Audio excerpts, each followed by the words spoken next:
Well, good morning, good afternoon, and good evening, wherever you might be.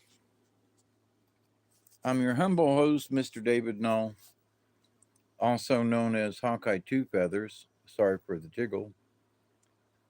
I greet you with the love and the honor of the infinite Creator, and I do continue to pray that each and every day, that each and every one of you will continue to learn how to accept and receive the knowledge, the healing, and the wisdom from the universe. So, with that said, give me a second.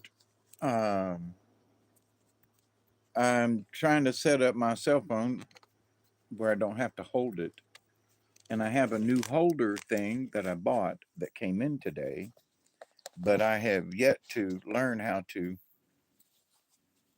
if that'll hold still. Well, that's not too bad, I reckon. I'm not too close, changing, whatever. But anyway, hey, Chloe, Mossy Man, I'm not doing really well, but I'm doing okay. Really well would mean I got the lottery, but I learned today um, well, over the last couple of days that my telephone line service. Thank you, Mossy Man. I hope the same for you. I'm doing okay. I went to the doctor's yesterday, and I had my head CT scan today, which was a surprise visit to the hospital. Um, my primary doctor is a little concerned that I might be having symptoms of a stroke. But we don't want that. No, we don't want that. Heart issues are bad enough, but we don't want that. Um, I told him that, some of the dizziness and some of the feelings that I was having only started when I started taking this new medication from the heart doctor. And that I told him, I said, these heart medicines make me kind of loopy. But I mean, when they added this new one, I said, I'm really loopy. I'm like, wow, dude, whoa, I don't know what you put in this, but woo wee, this is fun. And so he was like, yeah, but you shouldn't be having that much fun. And I told him, I said, sitting there looking out the window, and it looked like part of the roof from the building out the window. It just seemed like it kind of separated. Something weird happened. And he said, "Are you seeing like double?" And I was like, "It's almost like I'm seeing out of this eye and then seeing out of this eye. Not necessarily double, but almost like separate." And I said, it's a new thing going on with me." And he goes, "Yeah, well, we're sending you to the hospital, and you're going to get a CT scan because you shouldn't normally be. And the medicine that new medicine we started you on should not be doing that." And I'm like, "Well, I haven't been taking any hallucinogens lately, haven't had any LSD or mushrooms recently, but I'll tell you what, it's been kind of freaky that way." And I told him, I said, I've been straight up with him since day one. And I told him, I said, with all the different, LSD trips and mushroom trips I've had, I said, Lord have mercy, I don't know if I'm having a flashback or not. And he kind of laughed. And I said, but seriously, they said by my old age, I was going to have all these flashbacks and all this. And I said, I don't know if I'm having a flashback or not, but whatever it is, it's kind of funky. Just wanted to let you know.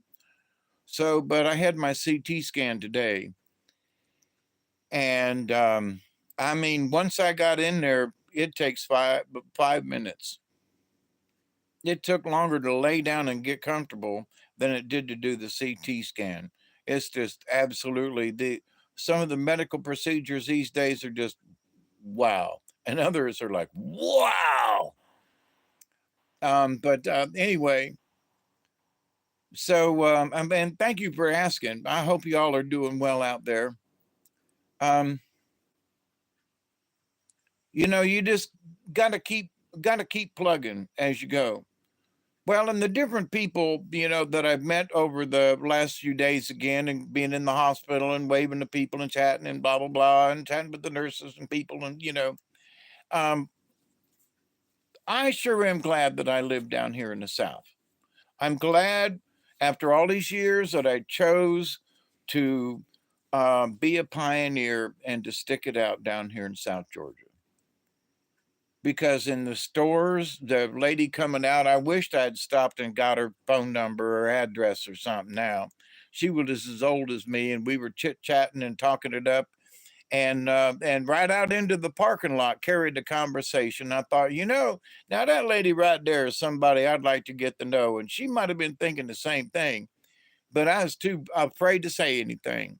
And I was like, I wished I could rewind that little bit at the dollar store today and go have a chat with that young lady, you know, and pleasant and not bad to look at her age. I was like, wow, I could date somebody like that. Yeah, we're old and wrinkled, but wow.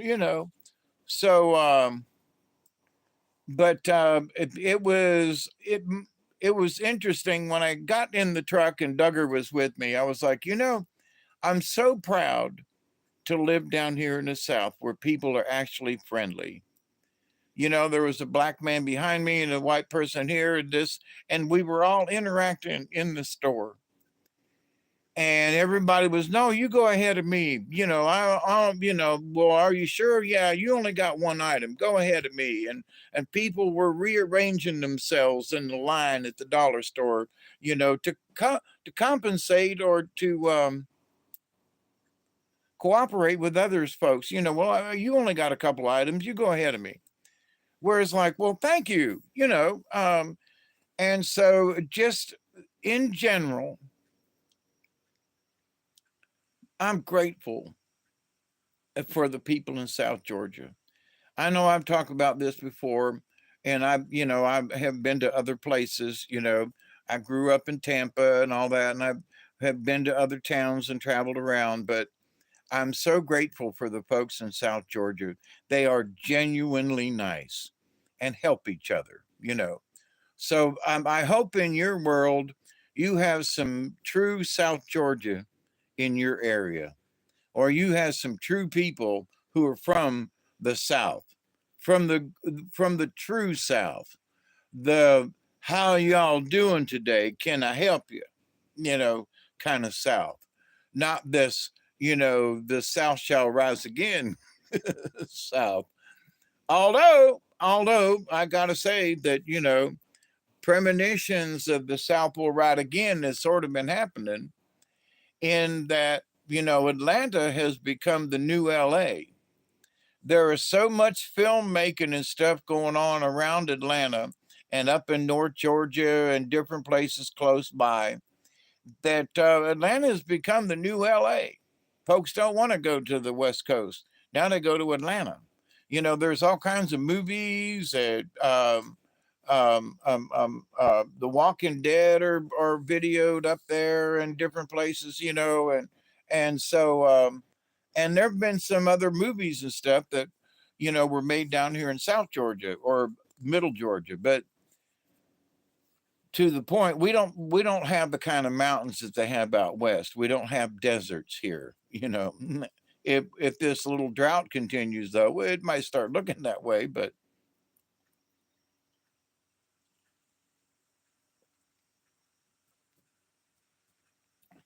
there are those that believe that Atlanta was named after Atlantis. I cannot prove or disprove that statement. But for a long time ago, when I was living in Tampa, there was some folks that were like, we're all going to move to Atlanta and we're going to start this commune kind of thing. And we're going to become blah, blah, blah, blah, blah. We're going to be concerned hippies and the new Atlantis is Atlanta. And there was all these folks back down there. Well, as far as I know, I was the only person that moved to Georgia. I did not move to Atlanta, but I moved to out of Tampa to Georgia at least. I at least made the move. So I thought for example, that the video that I did last week did not show up, but it did. It is recorded. But I kind of wanted to touch on the divine feminine again. And I don't know if I'm supposed to repeat what I talked about last week or not. But my spirit guides were like, "You're not done with the subject." And I was like, "Really? No, you missed something." And that was last week when I was signing off. They were like, "You missed something. You're not done with this topic yet." And I was like, "Oh, come on. I just spent 3.5 hours talking about this. Surely I, touched on everything that needed to be touched upon." And they were like, "Maybe there's just something that I need to discuss. Hey, Joe, how you doing? There's things that I need to discuss, maybe in a different way, or, take the topic and talk about it like this, or talk about." So the fact that, in the title tonight, this morning, and good morning to everybody, that I used the word shattered, you know, and in the last week since I've done the previous video about the divine feminine, um, I'm seeing where the divine feminine is being shattered in the news. But like meeting the people every time I go to town and waving at folks and stopping and chatting to pure strangers, now the lady behind the counter at the dollar store, every time I go in there, she's the same. I was going to say waitress. She's the same person. Well, she does wait on me, but she's the cashier clerk person. And I always, call her by her name.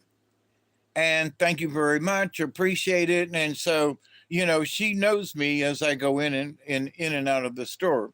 We have that kind of friendship, if you will, and that, every time I go in, we have a little bit of conversation. And so, but in that though, in that establishment of just going into the store once every 2 weeks or so, that we have established a customer, relationship to where, "Hi, how are you? Oh, it's good to see you, Tanya. You do everything good today?" "Yes, sir. How are you today? Everything all right with you, sir?" And in order for me to buy cigarettes, she has to see my driver's license. So she knows how old I am, and she knows what my name is, kind of thing. So it's not that we're strangers, but we're not deep, close friends. But my point is that we have established a relationship. What do you mean by that? Well, there are places and there are other stores and other, folks that they just don't do that. They don't do customer relations. They just, I'm your cashier. I'm your clerk for today. Then that's it. No conversation. No, how you do it. How's the wife and kids, or how's your whatever. How's your dog doing? It ain't nothing like that. But in seeing that there are quite a few female cashiers versus men, there are men cashiers, but there seem to be more women than men. That here womanhood, she left the house to get out of the house from being a mother and a wife, okay? And now she's standing behind the counter, beep, beep, beep, beep, trying to make a living for her family, and or at least for herself. But so, the divine feminine is still being shattered in ways that the female doesn't even know. Here's this nice lady, Miss Tanya, standing behind the counter, been going to the store for over a year now. And every time I go in, I say, "Hi, how are you?" And she's higher than middle age. I would bet she's at least 50. So, but in that, so she's not a spring chicken. She's not a young girl. All right. But in that, she, she has to, in order, her profession now, because she can't find a job anywhere else, is beep, beep, beep, beep, and putting articles in a plastic bag. So womanhood in many different ways has been relegated to this cashier status. Well, but when go to the bank and there are tellers, women, and they're handling our money, but they're not making any money per se. But they handle our money and our accounts. And then there's nothing wrong with these professions, okay? But I'm saying that the female divine energy has been relegated to these menial tasks. You say, well, a monkey could do it. Well, not quite. A monkey could almost do the beep beep beep, but it takes somebody with a real head. Um,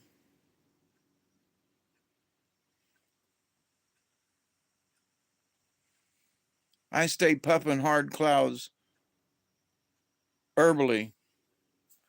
I got one right here we can do. I was looking at the clock.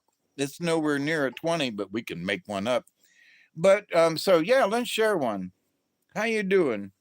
Who is that?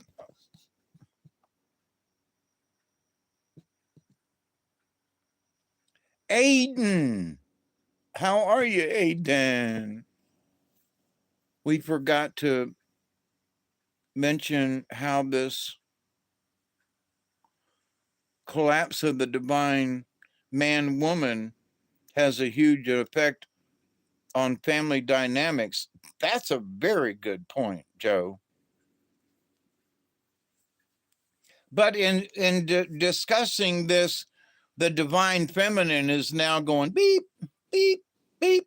That I agree. That's what I was trying to get at. Is it's taken the woman out of the home. And so years ago, the feminist groups were all like, let's burn our bras and we're gonna, make make our own way in the world, and we've got this right. Well, they've claimed this right, and the right that they've claimed is beep beep, not to all women. Now, don't get me wrong, there's been some very, there are women lawyers and women, and going through the hospital today, past a lot of women in different forms, working with x-ray and so forth. They're very knowledgeable in what they do. This one lady that I've been, she goes, "Oh, you've been in here before, haven't you?" "Yes, ma'am." "You look for," "Yes, ma'am." I've been into the Moultrie Hospital several times this year, right? And been in the CT for one reason or another. So this idea that she's very knowledgeable. She's been working at the hospital for about 10 years now, has seen the older CT scans versus the newer models now, and can relate. She has seen the technology change, so she has this experience, right? As a radiologist technician, you know, good for her. She got a degree, went to school, been a long time at the hospital, and so, but but she's is that for her, she really likes what she does. Don't get me wrong, but I mean, in the grand scheme of womanhood, okay, I am woman, hear me roar. So you left the household to have empower yourself and the job you chose, which again, I'm not arguing it, but in the grand scheme of things, was woman when they thought about this woman hear me roar, did they think that it meant women were going to become x-ray technicians, okay, or auto mechanics, you know or but I tell you what, you don't see any or very few women who are working on the line. like the four gentlemen today working on the power lines at my driveway. Not that they couldn't, but they aren't. They're not going up in the basket up at the top of the light pole. They're not handling high wire, high electricity wires and so forth. They're not doing that kind of job. Now, maybe someplace they are, but I have yet to see a woman working as a lineman. That still must be reserved to men. Simply because they just don't want to do it, right? Which is okay, But this idea of "I am woman, hear me roar," what does that roar mean? Because in the 50s they started this. So as a 71-year-old, I've been listening to this kind of stuff for a long time. So, but my Aunt Shirley, that I have spoken about a few times, she went to work at a bank and did her job and was sort of like a bookkeeper of sorts for the bank. And then Exchange Bank was bought out by Bank of America, and and so. But when she retired well. She wasn't rich, but she retired well, and she invested her money well. And at the age of 85, she'll be coming up on her 86th birthday here in December 7th, a day that will live in infamy. But this idea that she was married and then got divorced, I just don't think she liked guys. She's not a lesbian. She just, for whatever reason, she just wasn't interested. And so she's been a spinster almost all of her life. Um, but my Aunt Shirley has been great. She has stepped in when other people haven't. "Hey Barry, how are you?" I've only got this much of being able to see the chat room here on my cell phone. But so anyway, so I can only see one or two remarks at a time. And if I touch this thing, it's going to go wonky. So I'm not going to try to look back up or down or anything with the chat room. But so the divine feminine, did women, when they said, "hear me roar," did they mean that they were going to go work at the bank as a teller? Again, I'm not putting that. I think that women thought it was going to be more grandiose, is my point. But can every woman be a queen? Can every woman be a king? Depending on the kind of woman you want to be these days. So, can every woman, well, I'm going to be a chef. Well, you left your house, you left your family, you left your husband, you left there to go cook someplace else. "Well, I like cooking." Well, then stay home and cook. Yeah, but I can't be woman, hear me roar, if I stay home and cook. So they become a chef or work in a restaurant. There's nothing wrong with that. But I'm curious, did the divine essence of woman ever think that was, that Vanna White was going to be, "Hey, I want to grow up to be Vanna White"?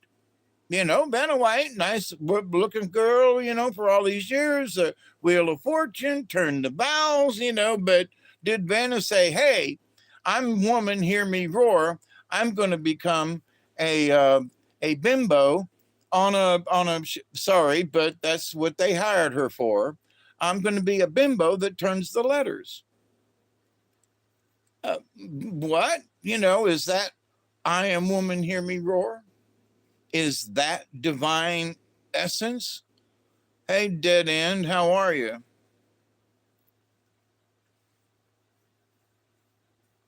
I hope you all are doing well. Coming into the fall season here.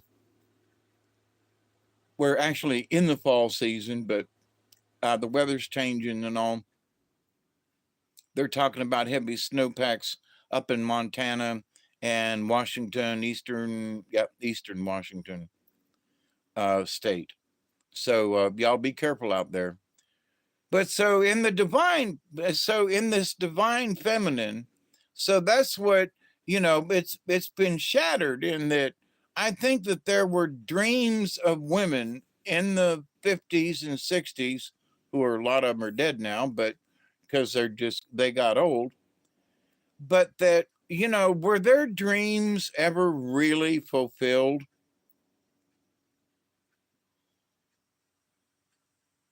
How did people not see the correspondence? Or not see the consequences? Oh, have to say that Dave has pretty much shown his clear misunderstanding of women. No, I don't. I have been married several times. I think I have had several female friends. I'm speaking in the grander terms of things. It's not what I understand. I'm bringing up somebody else's point of view.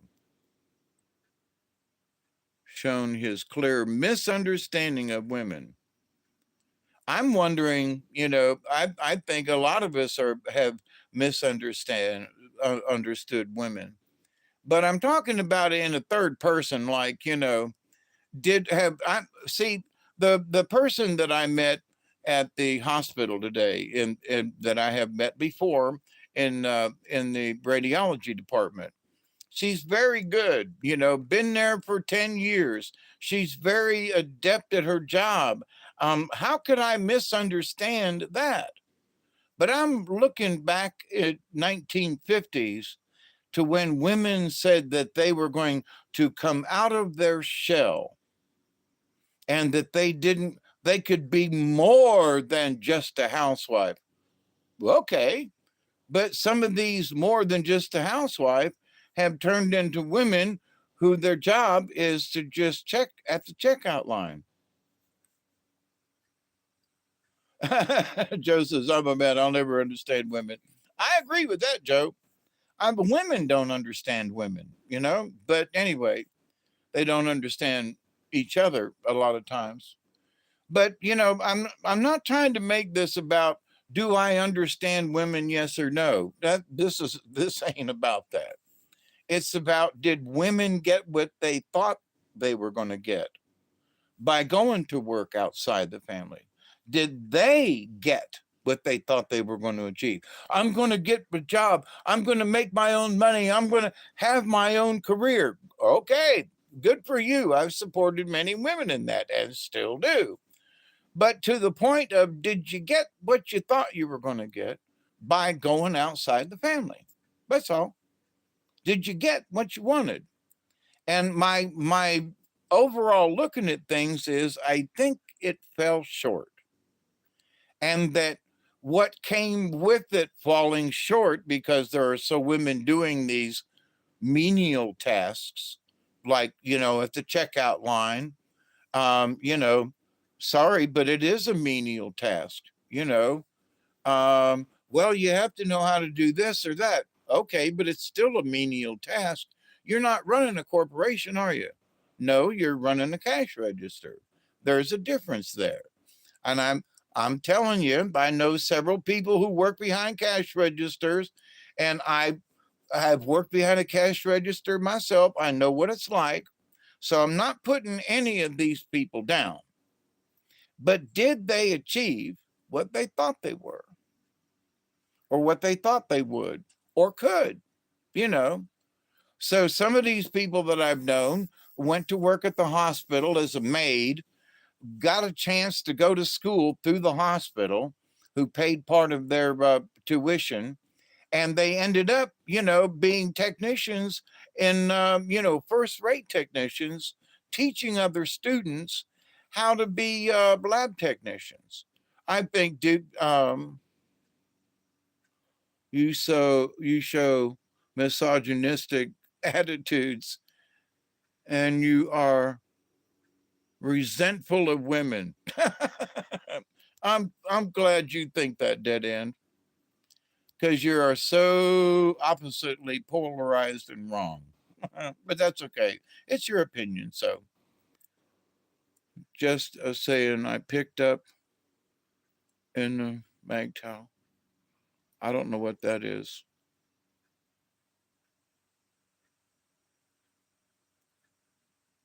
Yeah, Joe, thank you. Misogynistic.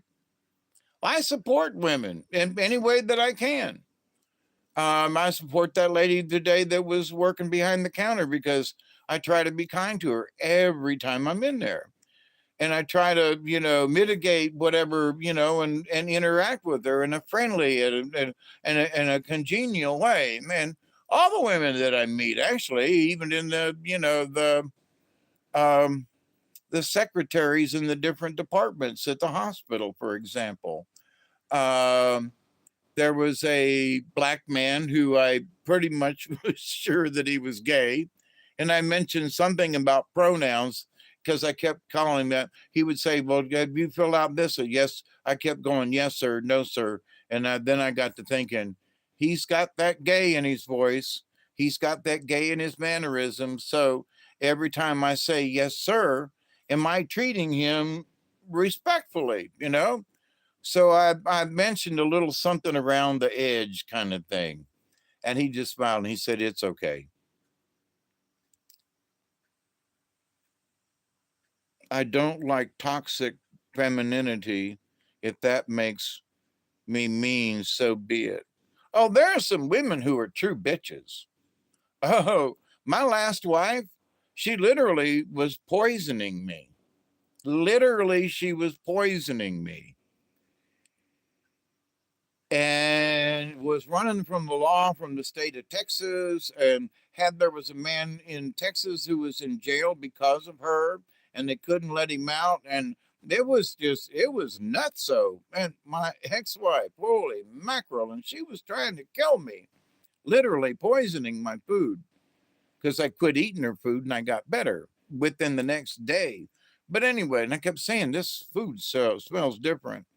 But anyway, so if that's misogynistic because I've had a wife that tried to murder me, you know, and that, wait a minute, I have that. Well, what the hell does misogynistic mean any freaking way? Who made that word up? I'm misogynist. I have massaged a couple of women in my lifetime. Um, okay, but I was married to them. I didn't rape them. I didn't, I paid for them. I supported them. I did everything I could. How is that misogynistic? How can I be misogynistic? Women do not need you to be kind to them. They hate that. They want to be a man. They want to be a man who loves them. So you're saying that every time I go to the one store where the lady's there and we have chit chat every time I'm there, you're saying that I'm not supposed to be kind to her? That that's not what she wants? Well, there was a man in front of me today who was rude as hell to her, and she didn't like that for damn sure. So, but when I got there and smiled and happily, and how are you today? And, some people can be real twerks, and yep, and trying to lighten her load because she was obviously dismayed by this gentleman. And so, but I'm not supposed to be kind to women. I'm not supposed to act with kindness. Seriously? Well, it works for me.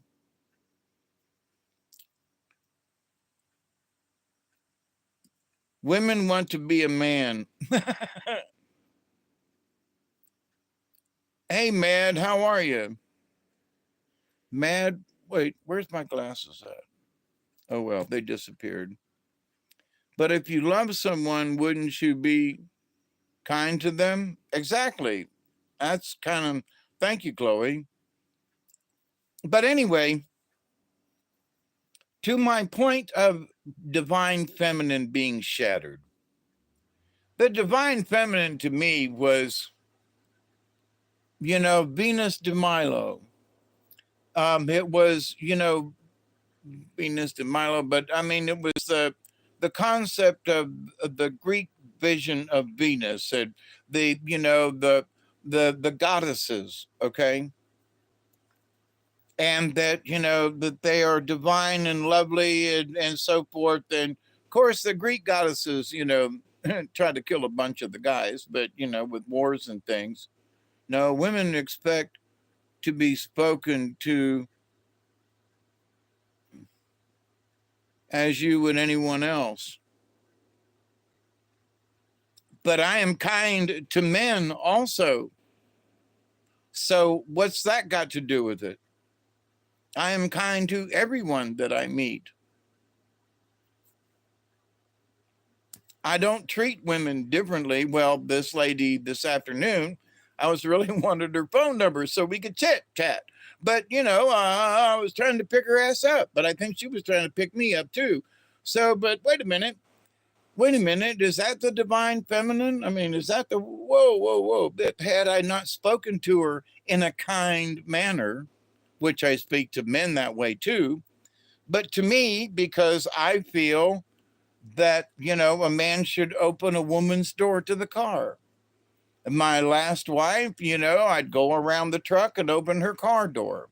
Most men would say, get out get out yourself. You got 2 arms and legs, open the damn door yourself, But I always felt to be a gentleman, a true Southern gentleman, and I had my true Southern gentleman hat on today, as a matter of fact. And I'm like, but that's just because I am, after living down here for almost 50 years, I am true Southern now because I lived here, um, I try to be a gentleman to other gentlemen's. So, but, now in this day and age, no, women expect to be spoken to as you would anyone else. Most of the people that I meet anymore that have these menial jobs are women. So there are very few men. I mean, there's even women in the hardware store. Well, so how should I talk? I should talk to her. I said, good afternoon, ma'am. How are you? I'd like to charge this, please. Wait a minute. If it was a gentleman, I would say, good afternoon, sir. I would like to charge this, please. It would be the only thing that would change, from my humble opinion, would be from the madam to the sir. Oh, wait a minute. I'm not supposed to use surnames now, ma'am or sir, or, hey there, how are you?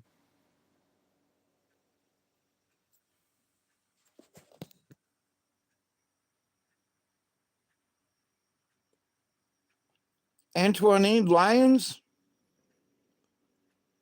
Antonin? And Antoine? I'm confused. Whoops. I moved the dadgum phone.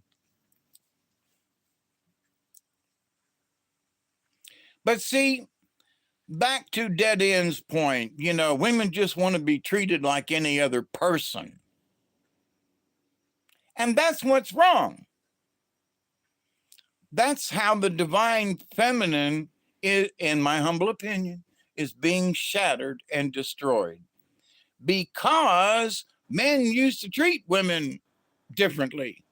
But now that women want to be treated differently, now it's like, yeah, well, now I want to be treated like a man. Well, there goes the divine feminine right out the window, and you have just proven my point. They want to be treated like men. Therefore, the divine feminine is shattered because the divine feminine saw the necessity to be feminine, not act like a man.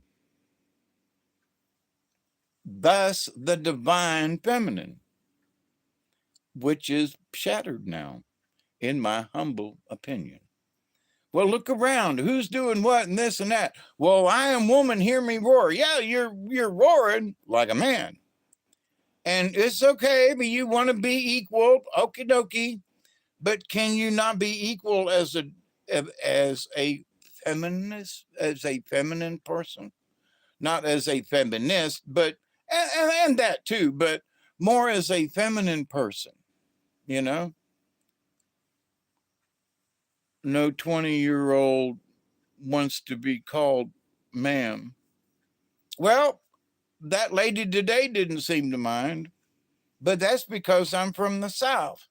And that's what, if you had been here 40 minutes ago, when I made my statement that I appreciate the fact that I live in the South, because we can still call each other ma'am or sir or whatever, and nobody gets offended, you know? Even to the gay black man today at the hospital I was speaking with. Alexander, 20 past the hour. Yep, I got one ready. I was just looking at the thing, and you got here just in time. How? Well, maybe some do, but that's not so common around my parts. Where did? No, they don't. No, they don't. What? But anyway, no 20-year-old. Well, then that's the point.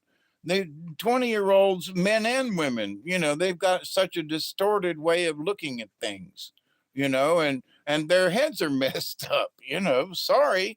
And that's my point about the divine feminine is shattered. Women don't want to, the 20-year-old woman doesn't want to act like a woman. She wants to act like a man. Well, okay. I'm sorry. I am so sad for all you younger folks out there. God bless you. I don't know what the hell it's going to be like in the future. And I'm glad I'm 71 years old and don't have long to live. Holy crap. I don't want to see what y'all do to this place after us old folks are gone. I cannot imagine what's going to happen. Don't want to. Don't want to, because it's mucked up now, I said mucked up.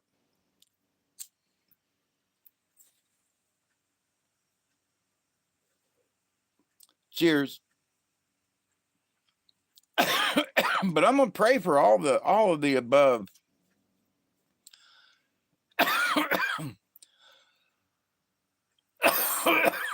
Man, women, child, weather comes out, but I'm sure that's the Southern in me.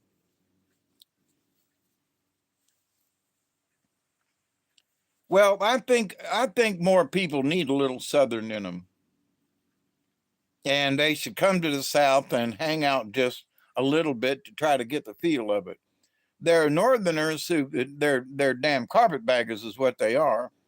They have moved down here to the South, and they bring their Northern traditions with them. And a lot of us Southerners just want to slap them. Go back north. Take your carpetbagged ways with your ass and go back north, because they're rude and obnoxious. And no, Southerners can be rude and obnoxious, don't get me wrong, but they're more polite about it.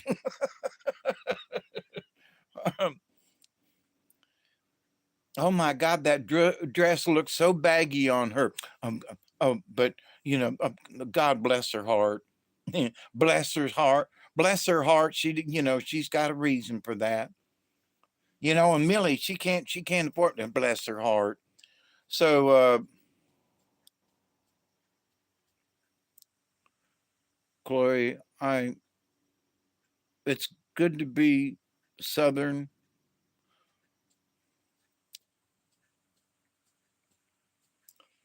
And and some of the younger ladies that I have met, I mean, the young lady that was that took me back to the CT to have my CT today.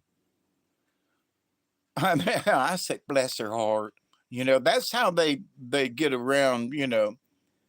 Well, it's a shame that you got to drive in that rattle trap car. Bless your heart. You know, it's a shame that you got two flat tires. Bless your heart. Hey, Miss Pearl. And then I'm being called an a what? Incel?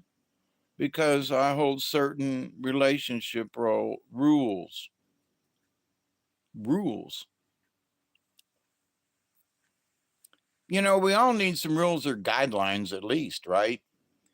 To keep from coloring outside the lines.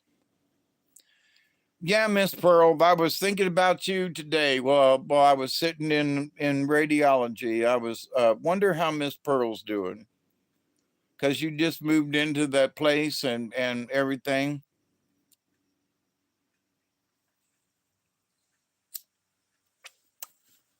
Oops, I clogged up the end. My pipe needs a good cleaning. You know, it's hard to find pipe cleaners anymore, which is just weird, but you have to get pipe cleaners now in the arts and crafts section. Honest to God. You want a pipe cleaner? Go to the arts and crafts section. So it's your relationship, your rules. We all hold our own. Yep. And my last wife, I broke my relationship rules and I swore I'd never let another woman do that to me. And then I let her do it. And then she literally took me for $2,000 and all the appliances out of the house. So, you know, everything. Anyway, and then called me a pervert, you know, told the neighbors and everything that I had, you know, that I tried to sodomize her on a regular basis. She wouldn't even have sex on a regular basis, let alone sodomize her, which that wasn't going to happen.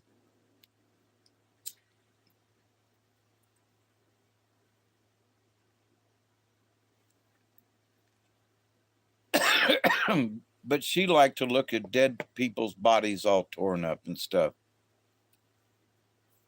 So she was a strange woman. But anyway,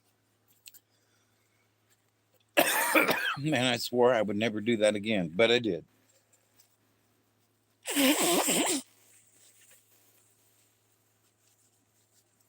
So, my concept of what a lady is or should be, there are more men these days who are ladies than women are ladies, because these men want to act and be like a lady, and they act and do. And the black gentleman today at the hospital, he had that effeminate look about him. And you know, I was a little beside myself by calling him sir, but it was obvious he wasn't trying to be cross-dressed or anything. But I could tell that he was a gay man. Not a problem with it. He was perfectly delightful and thorough with his job. And but to that having conversation with people, I treated him like a lady, if you want to know the truth. Because it's like, because he had that sense about him, and because I've been around a lot of gay men and so forth, and gay women too, but um, you know, there's just to be respectful and to be, you know, rather than, well, I think that guy's gay, but I ain't gonna talk that so bitch, and he's a nigger to boot, you know. I almost said the N word, nigger, boo. But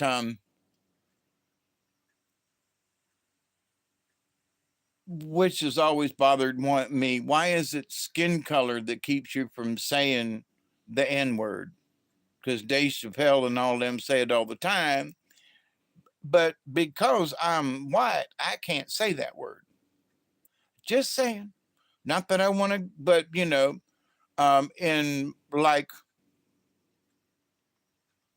talking like someone and the word slips out,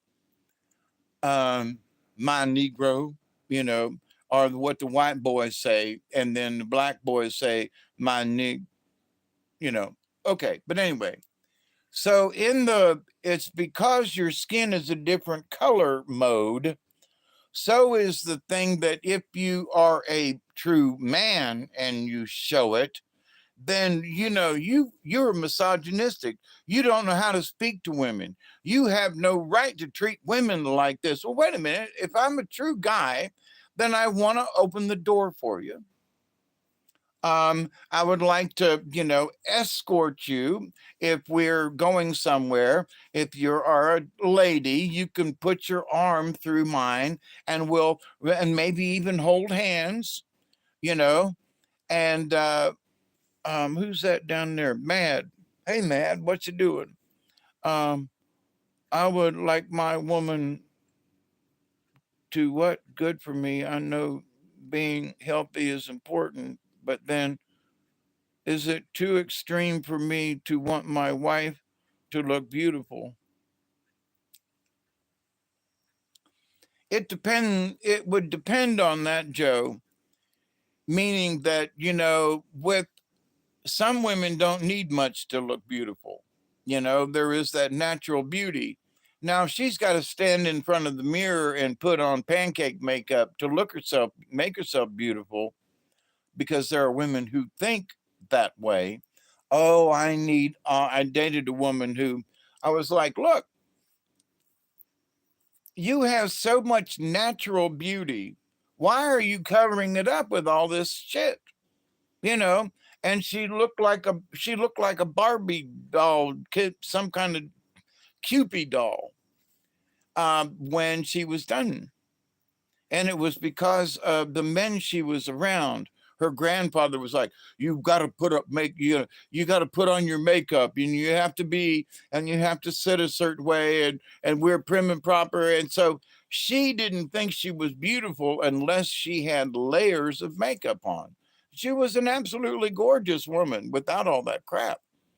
So beauty is I'm the in the eye of the beholder. Absolutely. Um, but what do you mean? So, if you're going to comb your hair, brush your hair, put on a nice dress, and, hey, let's go out, look beautiful, absolutely. You should accept that your spouse, whoever they might be, would want to look attractive, not just to you, but to feel good. I'm going to put on a suit, it's Saturday night, going to take a bath, and we're going to go out to eat, maybe not a fancy restaurant, but we're going to go to Wendy's, but we're going to eat there instead of carry out. And then we're going to go to the movies together. And that, you know, actually it was Arby's, but I won't go there. But some people that were dating the other day when I was in Arby's myself. But the idea is but that you clean up, and that you, however much you want to dress up, depending on where you're going, that you do so because you want to, and you want to be with your spouse or your whatever, and you want them to look nice too. So um, most people are like that.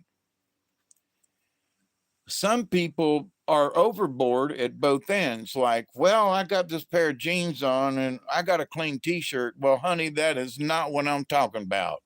But you still smell like beer. Did you comb your hair? Well, yesterday, I brushed my hair yesterday when I got out of the truck. But there ain't nothing wrong with, let me brush my hair here. There we go. I'm ready. Well, there's that too. But but the idea that, you know,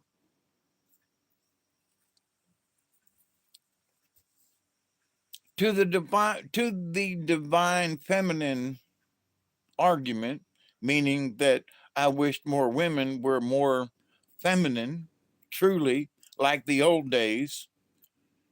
Um,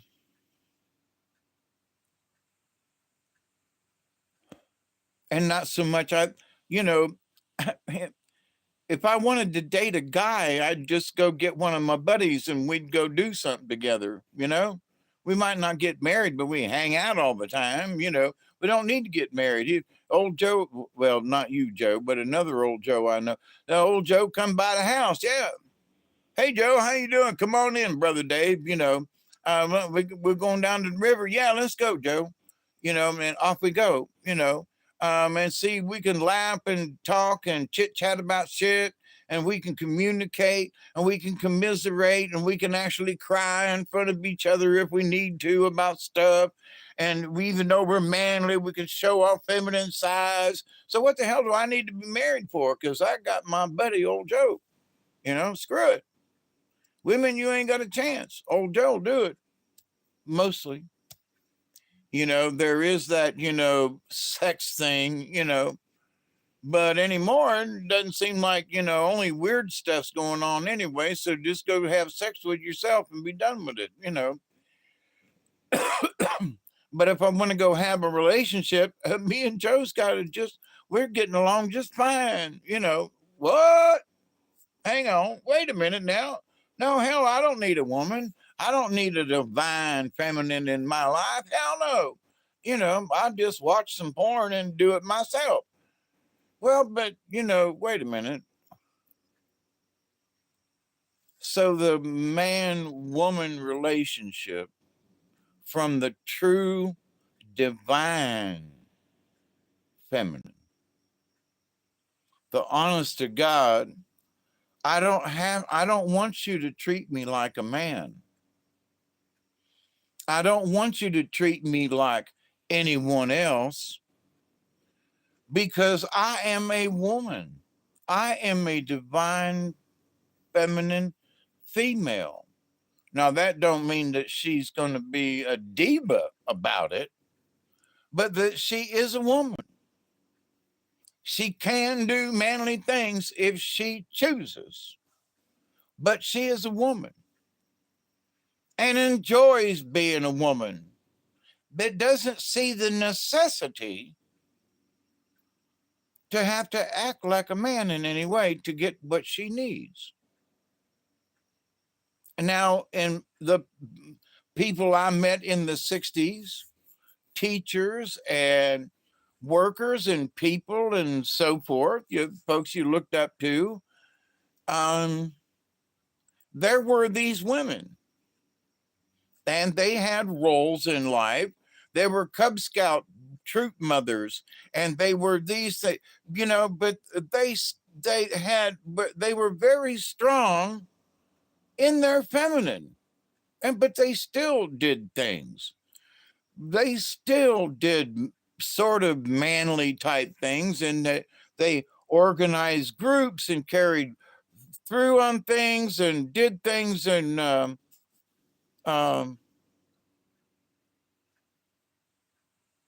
but this idea that they somehow had to be treated differently. Well, from a man's standpoint, we treated those feminine folks differently because we enjoyed opening the door for them. And they said, "Thank you, honey." When you opened their door and helped them out, "Thank you, darling. Thank you, honey." Closed the door. And that was before I moved to South Georgia. But it was even better when I got here. So, and was in the store the other day, and it was a younger woman. I mean, she was less than 25, and she said something. She said, "No problem, darling," or "sugar," or something like that. And I said, "Oh my God." She goes, "Did I offend you?" And I said, "No, darling. It's just good to hear that South Georgia people, oh, honey, I'm like that all the time. And we just had a good old time." And she was being playfully feminine, okay, in her South Georgia way. And I'm like, yeah, God almighty, it's still around. And it's in the younger generation, but obviously it's probably just down here in the South. But the idea that, I'm still praying for the divine feminine. I'm still praying because men are trying to take over that feminine. There are more gay men, this gay man today at the hospital. In certain ways, he was more feminine than some women that I know. And even if they were to try to be feminine, they couldn't do it. This guy had him beat. Okay. He didn't have to practice. He was. Okay. He wasn't trying to show off. He just is gay. He just is that way. Not a problem. But this idea, though, that there are men who are more female than a lot of females. What does that say about the divine feminine? Well, some relatives, they don't want to be feminine. They just don't want to. Okay. Don't argue with me. They just don't want to. It's your choice. It's okay, darling. But in the grand scheme of things, there are more. Are they women? They don't have male parts. Okay. So, with that said, I'm going to say woman. All right. They don't have male parts. And if you got male parts, then you aren't a woman. Okay. Distinction there. So, you might dress like one, but you got a ding dong, honey, and and an Adam's apple, you know. So, you lose. But nice try, really, honestly, nice try. So, this idea, though, that there are men who are putting women out of business because RuPaul and his gang, let them go for what they're worth. But they show more feminine than women do. Because if women are like women, then they're somehow bitchy and cantankerous and whatever. My son is awake. Well, I hope you're doing better. Too explicit for my son's ears.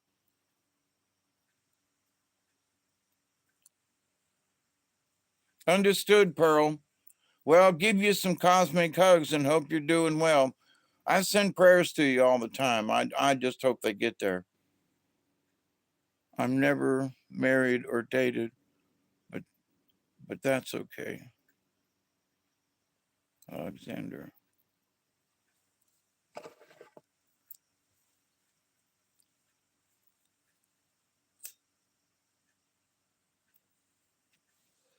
Well, there are folks that talk about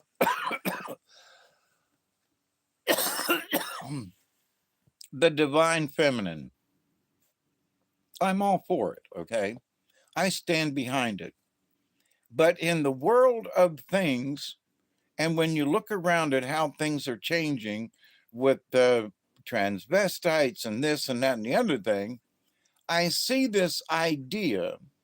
It's an old ideal from some. I'm an old man. I have this prerogative, okay?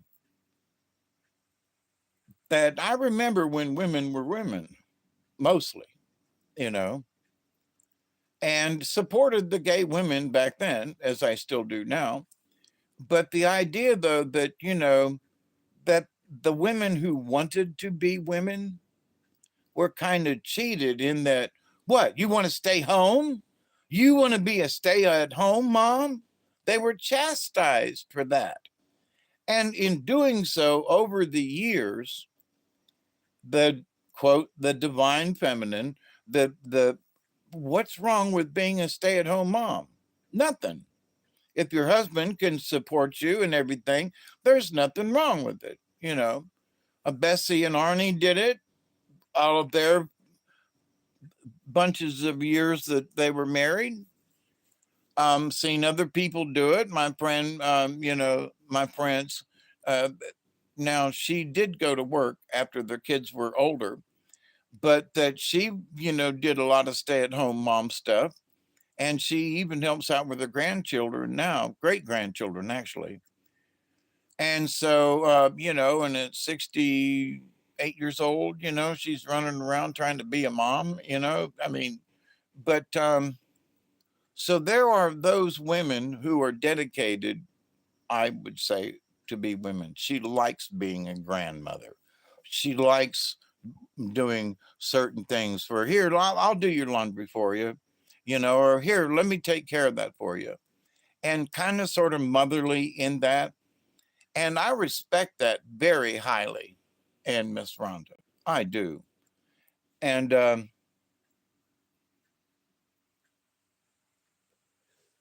but there are those women, younger and her age, that the ones that are her age are more like her than not.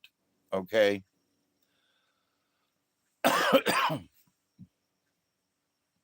Involuntary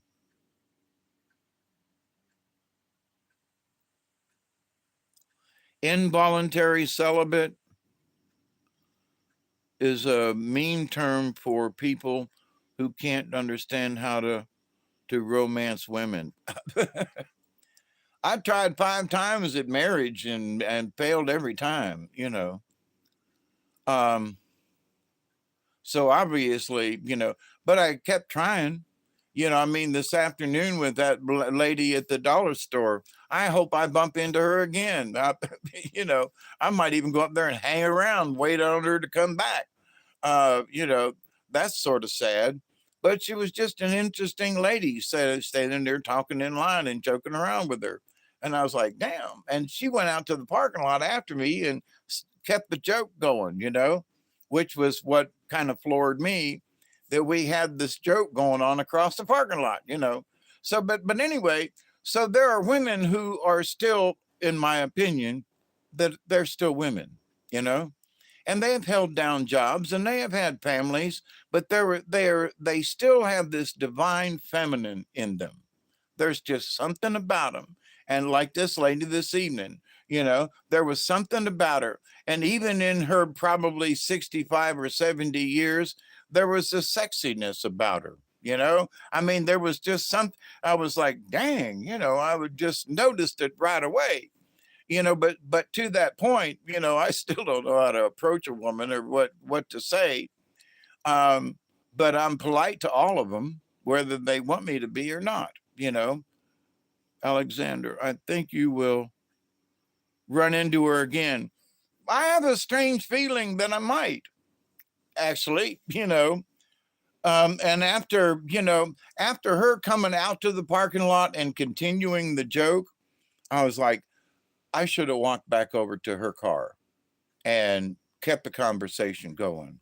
And but my back was sore. I'd been to the hospital, and I had, you know, milk in the back of the truck. And had I known that I couldn't get to the house because my driveway was blocked, I would have went over and talked to her, you know. But hindsight, and I'm like, you know, in my lifetime, there are very few opportunities. And sometimes you have to, how old am I? Is that who you're asking? I turned 71 in September, a month ago. So I'm 71 in a month.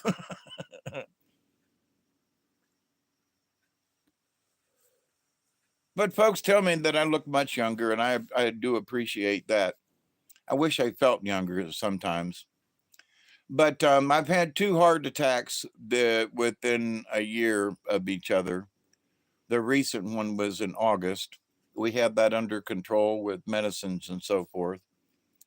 Um, but to you know, I just, if you know, not that I'm looking for sex at my age, but companionship, you know. And if somebody will talk back with you and exchange conversation, that's companionship, you know. If someone can actually have a conversation with you these days, no matter, sometimes trivial conversation is even harder to do at real trivial conversation.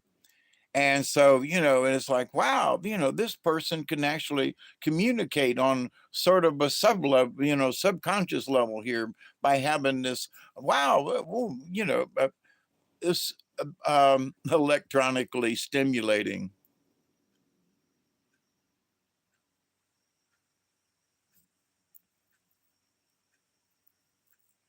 I think that wouldn't be enjoyable.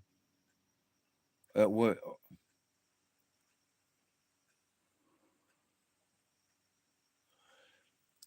She didn't appear to be cray cray psycho, but neither did my last wife. Neither did my last wife. But um, I'm not asking to get married, but companionship. Hey, let's go to the movies or something. Would be nice. And Jay, are you asking me if I've ever dated? Yeah, quite a few times, and married 5 times, and divorced 5 times. So I tried. I really did try. I just knew there was a woman out there for me that I would be able to hold hands with, and we'd sit on the back porch and watch the sun go down, and we'd have coffee or a drink or wherever. My last divorce was in 2005. So almost 20 years ago.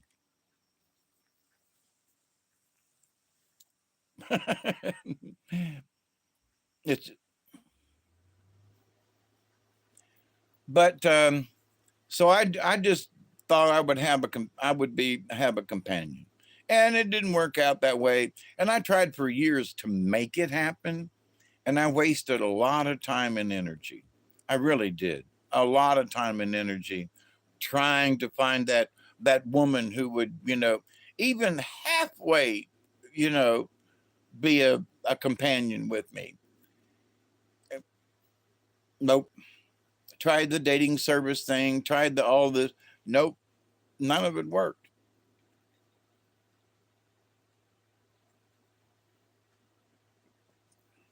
Spent a lot of money, time, effort, a lot of time and effort to find a woman.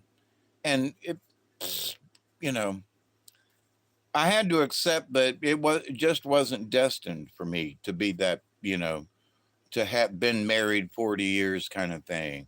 But I've been married to the property for 40 years. Um, I've done other things for 40 years, but just not married or a. I did have a long term relationship with my friend Marcia, who passed away 2 years ago now, going on 3 now. But so I have had personal relationships, companionships with women, several women over the years, but never married or anything like that. Hey, Steve, what are you doing up so early? Almost 1 o'clock there. But so Steve had was married for a while, and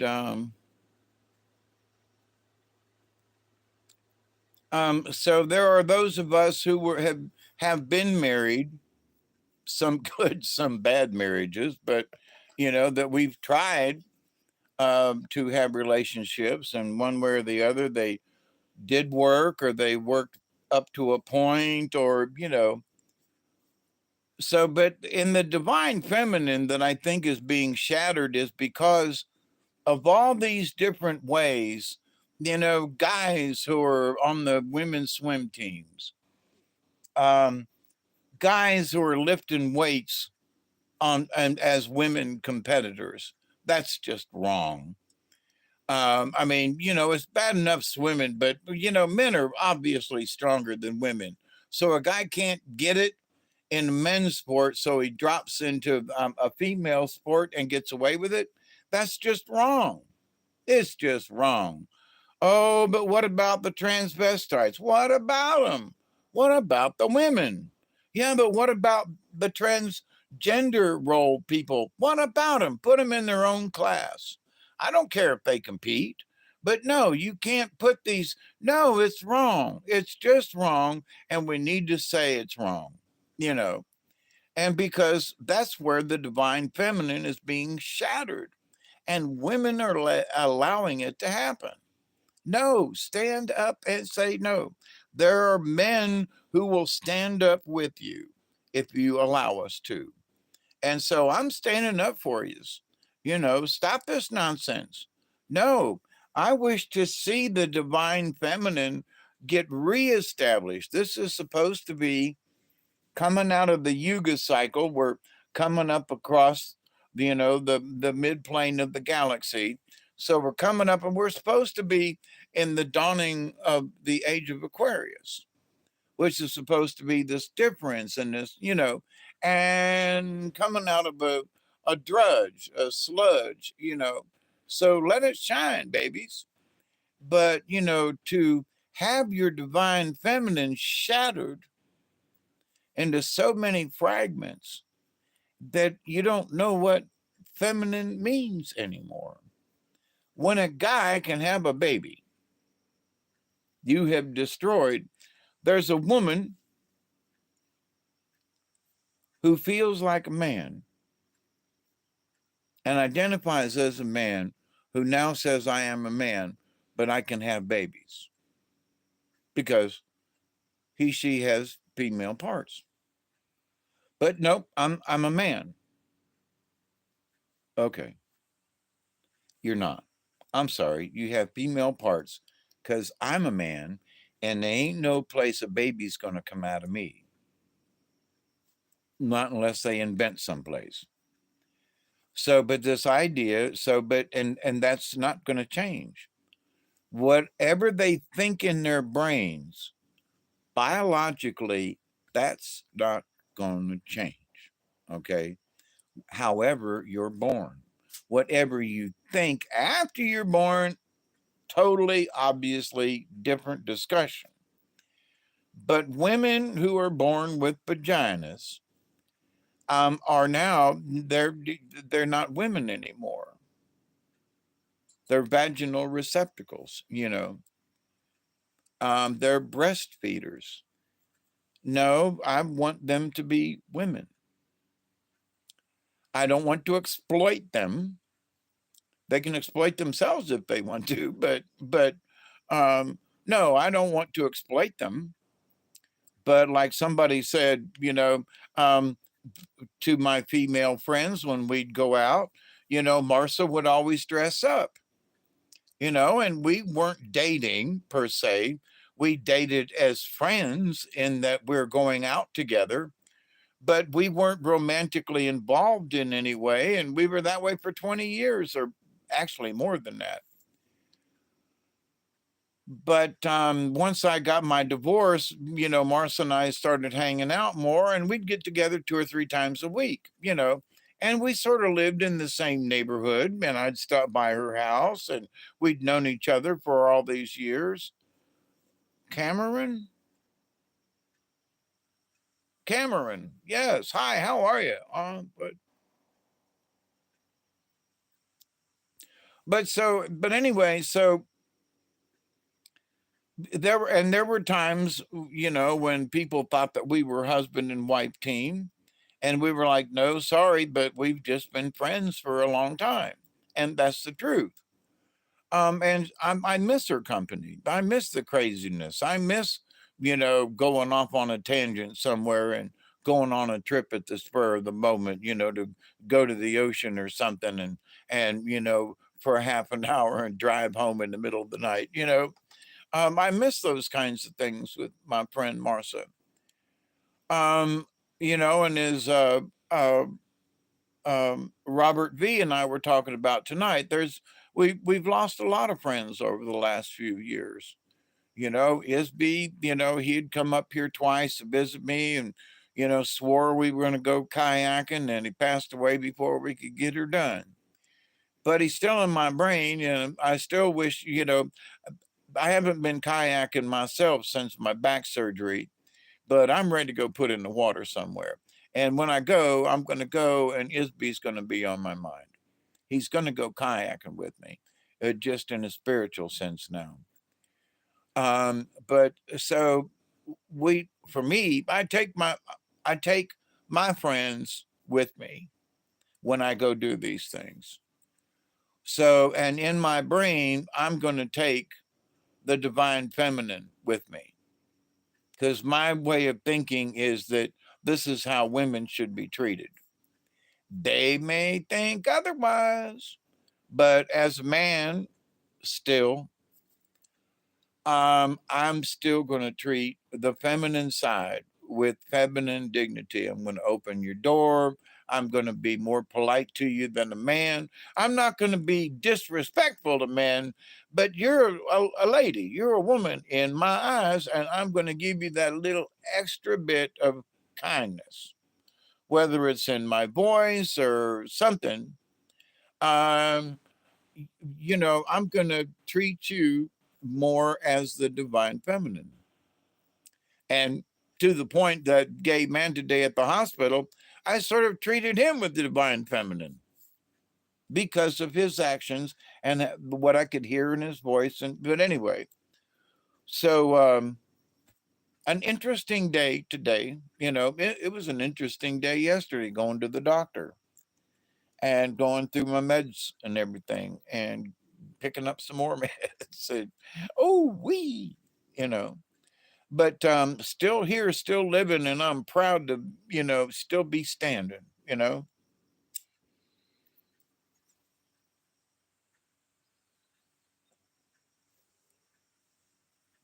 So, same manner of discussion. All right. Ooh, that was a good one. Same manner of discussion. So, the divine feminine. Now, you very rarely hear the divine masculine, right? Well, what has become of the divine masculine? Well, wait a minute. What the hell's that? It's the men when men were men back in the day. The chariots and, of course, it was pretty stupid and they mistreated women and, the divine masculine, the manly man. Well, some of them manly men were homosexuals. Really? Oh, yeah, the Spartans and the island of Lesbos. Where do you think lesbian come from? But wait a minute, hang on. Whoa, whoa, whoa. Ain't that the time of the Greeks? Yeah.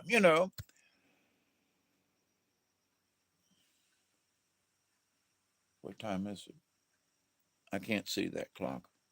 Oh, there's one. No, that's how long I've been on. Okay.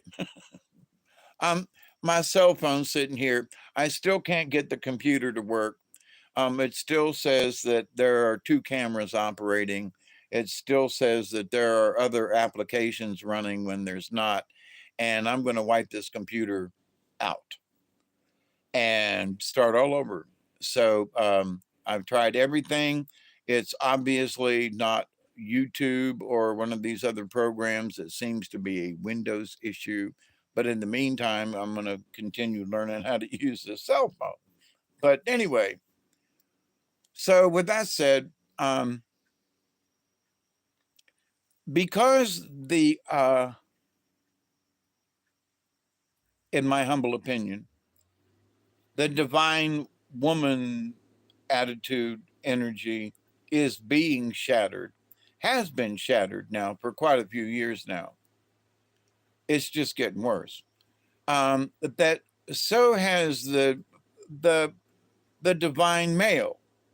Okay.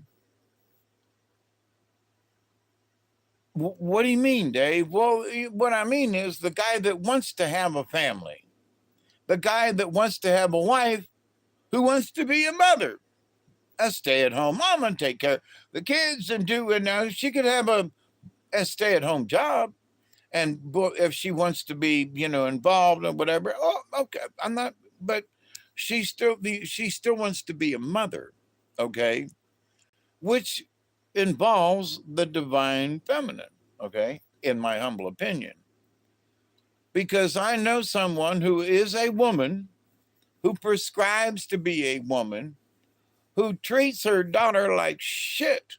A 6-year-old daughter got sick in her bed and her mother wouldn't change the sheets because she said, she's 6 years old. She's old enough to wash her own clothes and her own bed sheets. Now, here's a 6-year-old girl who's sick, threw up in the bed, can hardly get out of bed, couldn't go to school. But when Granny found out about it several days later, when she came up and said, Nana, will you help me change my sheets? And Nana said, why? She goes, well, I threw up on the bed the other day and Mama won't help me. She's 6 years old. Now, Mama didn't raise her like that. And Grandma didn't raise her like that neither. So what the hell is up with this chick who's, I've known her for 20 years. And you did what to your child? Seriously? What?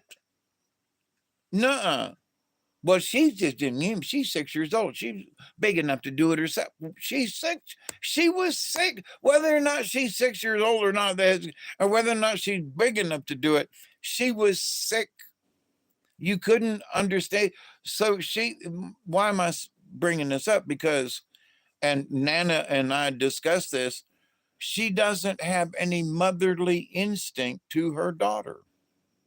Her own 6-year-old daughter, there is a disconnect. She doesn't have that divine instinct of motherhood with her 6-year-old daughter. Wait a minute now. She just doesn't have it.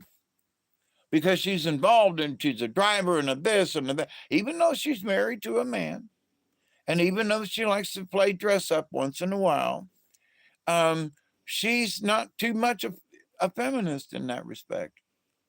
You know, to allow your 6-year-old daughter to sleep in a bed with dried puke in it, just what? So, and she's not 30 yet, you know, so she's still a youngin', especially in comparatively speaking. And here's her 6-year-old that's going to be with her another 10 years, depending, you know, oh my God. How is this 6-year-old kid going to turn out? You know, she's already got some issues, and no wonder Mama doesn't have any motherly instinct. For example, during the conversation, it was like Nana said, you know, you need to tell your daughter that you love her more. And she said, why? And Nana said, because you're her mother.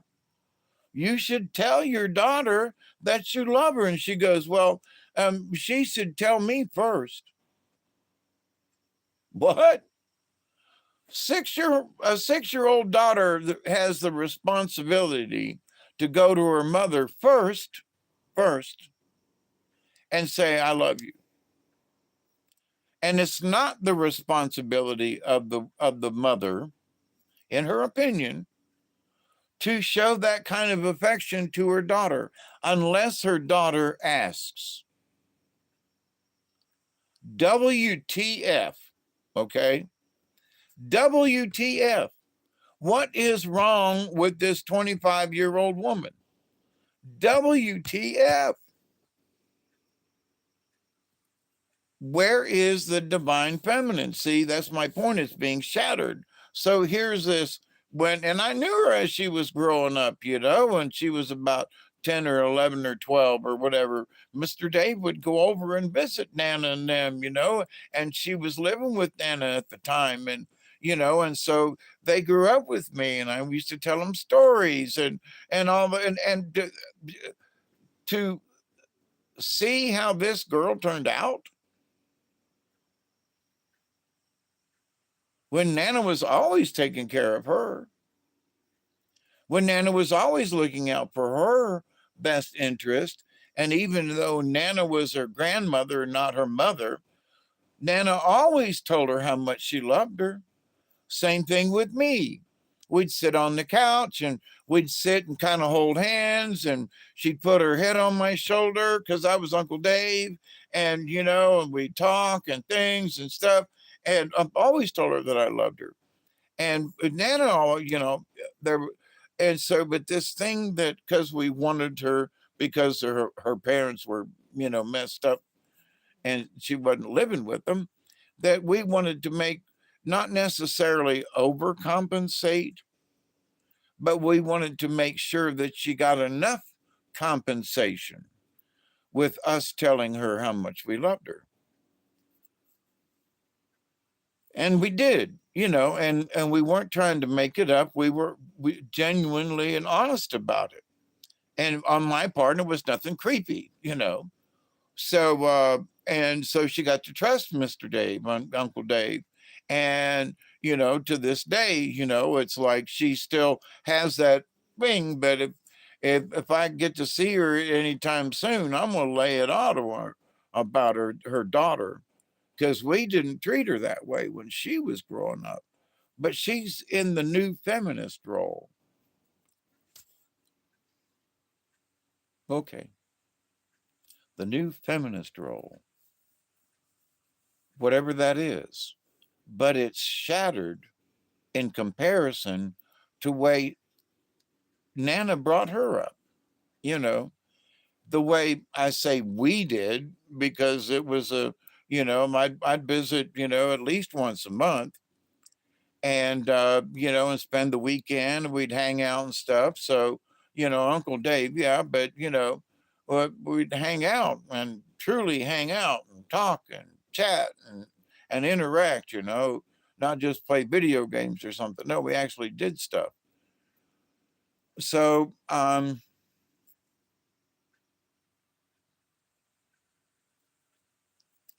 it has been school, it has been the internet, it has been social media, especially Facebook, because they're glued to that shit. And anything that goes on is somebody telling somebody there's something going on. Oh my God, the gossip. And so, but the gossip, Facebook, and the new feminine movement, if that's what you want to call it, she's turned out this way at the age of 25. What? And there's already freaky signs of her daughter not being right. So these generational things, here we go. Yep. Thank you, Chloe. It's time for me to add a little bump to this pipe, because we got a 20 coming up. So, I'm looking at all these things, not just as a dating thing, as a man looking for a woman. Yeah, okay. But in watching other people, younger people, and interacting with other younger people, and interacting, some of these younger people ain't doing very well interacting with older people, let me tell you, because we're all like, what? And some of these grandmas, these Southern Belle grandmothers, they don't treat kindly to some of these younger girls, and how they treat their own daughters. You let your daughter lay in a bed of puke, and it was her nana that had to come clean it up. What is wrong with you? I mean, they let her have it. They're still letting her have it, because they just found out the other day. But the idea, though, that, oh my God, so, but is it a generational thing? Wait a minute. You mean just because she has grown up in a different generation, she has lost all common sense to her own daughter? But I think it's because the divine feminine isn't around like it used to be. Women aren't expected to be women now. They're expected to be men in one way, shape, form, or another. Her older sister is a lesbian. Don't have a problem with it. Not my issue. But so she was going both ways at one point. So she's confused about who she is. but she's hung around with a man and been now she's had another baby. So and it's a boy, and for some reason she really likes the boy and has shunned her 6-year-old girl. So how's that 6-year-old girl going to work this out? She's going to hate her brother if she doesn't already. But Nana steps in and she's like, we can't let this happen, you know, but we ain't raising her, and she's already been affected by this because she's 6 years old and she's already had to lay in a bed of puke, you know, dried after, uh, but to the point still. So the idea that, wait a minute, and she's not the only one. There are other mothers at different levels who are disconnected with their children. But I mean, this is one that I'm very close to, and I'm praying and working, uh, as much one on one as I can, to try to like, no, we can't we got to do better at this somehow, whatever it might be. We got to, you can't make the parent do better. All you can do is hope and pray and suggest and give sound advice. Like Nana the other day was like, no, you need to go tell your daughter you love her. Well, no, she should come to me. What? You know, so there's a tremendously distorted view. It's almost like if she should worship me because I'm her mother. But because I'm her mother, I don't have to do shit.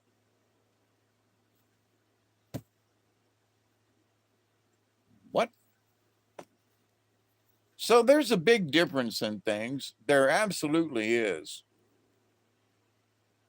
And I'm hoping and praying for the future. I am. Um, because the somehow the divine feminine's got to be picked back up. I'm hoping, that the new women's movement will be for women to say no to these bastard men who are trying to take their womanhood from them. I, you know,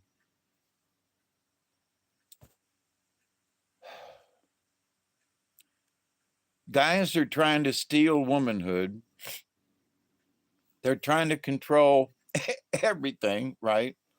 Oh, look at me. I'm, 40 pounds overweight and I look good in a dress, don't I? No, you don't. I'm sorry. You look horrible in that dress. But from one gay man to another, oh, honey, you look so good in that. Oh, it brings out the color in your eyes. Yeah, and the fat around your waist. And oh my God, you look ugly in that, and you need to shave, and oh my God, you look horrible in that. Oh, but no, I'm a transvestite and I can dress the way I want to. Holy Jesus Christ. Okay. Okay.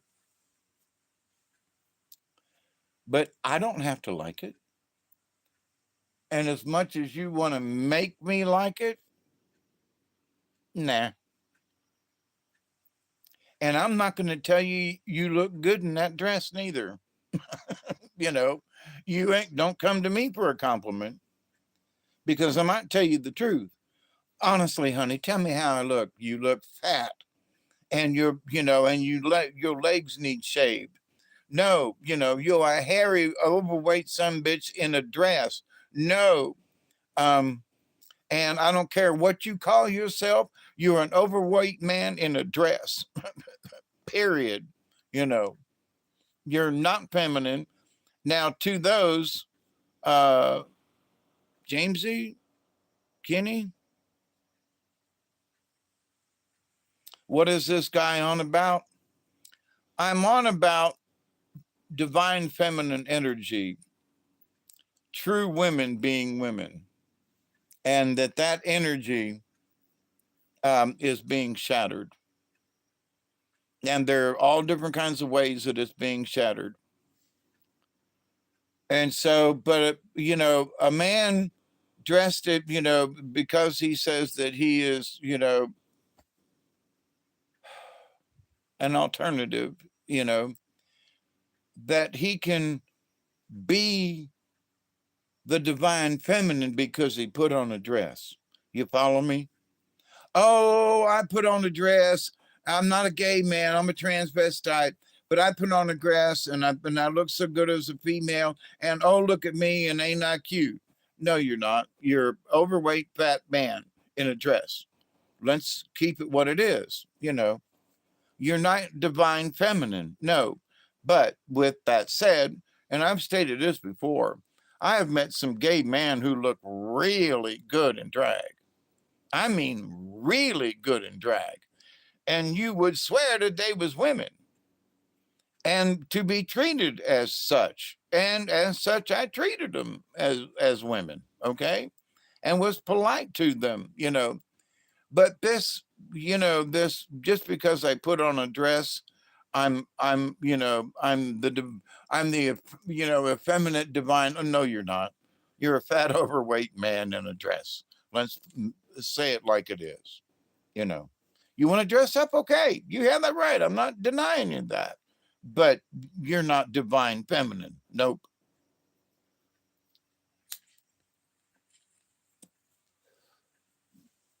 Oh, but what about women who have had breast implants and stuff? Okay, for whatever reason, they wanted to be more feminine. All right, I think many women have overdone it, and they would agree afterwards. And I knew a woman who had breast reduction, so you know, and she really did need to have her breast reduced. She was huge, nice looking woman, but she was huge, and it was just hard on her. So, but anyway, and she felt a lot better about herself after she had the breast reduction. But for those women who've had, like my first wife, who had very little, you know, and used cups all the time, because I've had more boobs than she did, and but when she put her cups on and her padded bra, she became very sexy, very feminine. Okay, so why is that important? Even though she was flat chested, she still felt feminine. But in order to feel feminine, she had to put her boobies on. And we were married for 5 years. So it's like, well, four actually. But to the point though, I didn't let that stand in the way. It wasn't that, hey, you have to have big boobies for me to be married to you. That wasn't it at all. But when she wanted to dress up and whatever, you know, she did, and she looked good under the circumstances. But she was flat chested, okay? And I don't mean that rudely. But with that said, though, so flat chested women can be very sexy, you know, so can flat chested men. But so it isn't how proportional your body is or your body type as as I would think, in my humble opinion, that a woman's femaleness, her divine energy, was like my first wife, in that she could um, exercise her right as a female, um, to be sexy, to have that femaleness. She took care of our son, so she was a little too overly. But then she had another daughter later on with a different marriage, and was very, protective and over and stuff with her daughter. But she still was motherly, even though it might have been smotherly, but she was still motherly. Ooh, it's 20 after. All righty then.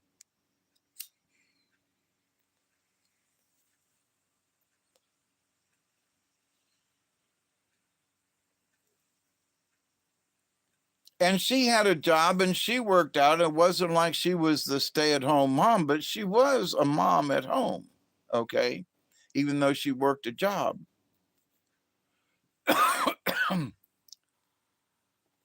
And liked being the mom at home, okay? So,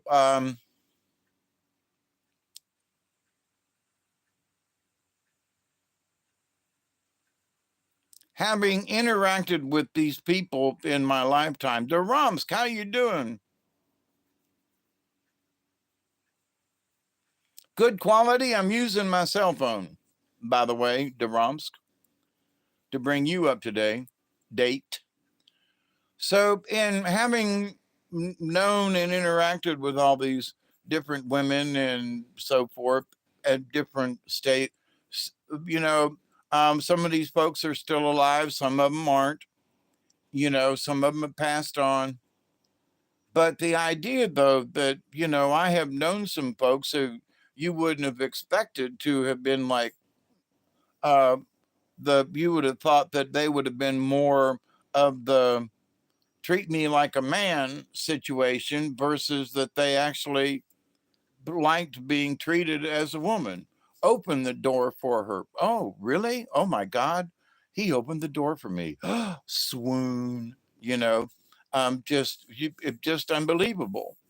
But to this day, it's like, what the fudge are you doing? You're opening my car door? Get the hell out of the way, or whatever. So, or the guy would never think to open the door for a woman because guess what? She doesn't want to be called a woman. She wants to be called a they or a them or something. But to the point, though, that's my point. That's where the divine feminine is being fractured. There should be nothing wrong with opening a door for someone, you know. Well, why don't we open it for other men? Because I'm not gay and they're other men. And if they need the door opened, I'll go around and open it for them, especially if they ask.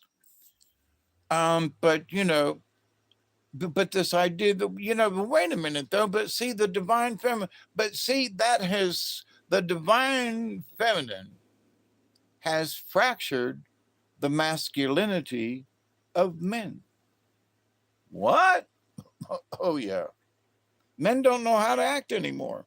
How do I date a woman? Not a clue, right? Somebody in the chat said that.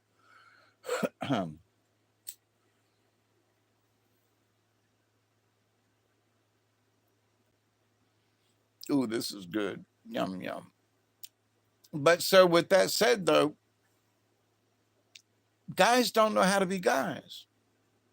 Well, I don't know. I was with a couple of women and they were all being bitches and talking this and being bitches and hey bitches, how you doing? This is how my granddaughter acted.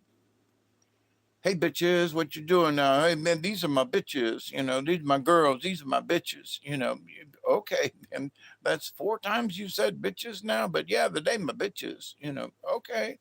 So so how do you act around her? She doesn't know how because these are my bitches. These are my girls. These are my things. These are my what? These are my bitches. Okay. So what guy is going to date you when that's how you talk? And that's how you treat. Red Eye, is that you? This guy would say, what?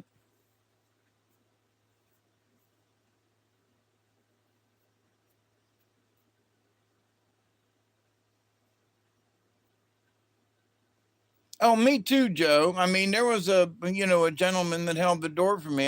Had my cane and back brace on today, and I was like, "Go ahead, I got this." And he was like, an older black man, and he was like, "No, you go first." And I knew right then we was going to be in an argument, so I said, "So age before beauty, huh?" And he just laughed, and I went ahead in front of him, and we were both headed to uh, to radiology. But so yes, absolutely. Um, and an old black man held the door for me today. You know, so do I look that freaking old? you know, I was kind of hunched over with my cane and my back brace on today, but I was walking. But but this idea though that somehow we have lost our, I, I, I hate to use this term, but our gender roles. We our how do we act in this world? Our role as a man, our role as a woman. What roles? We don't have any anymore. They're just out there going mean, going this way and that way, and what?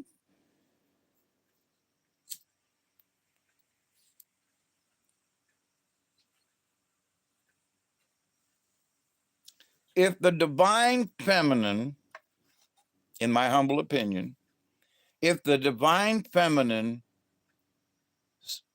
kept the divine feminine, then men would stay men.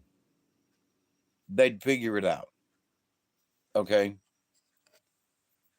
But there is a big thing on now for men to be gay because they don't know how to interact with a girl or a woman.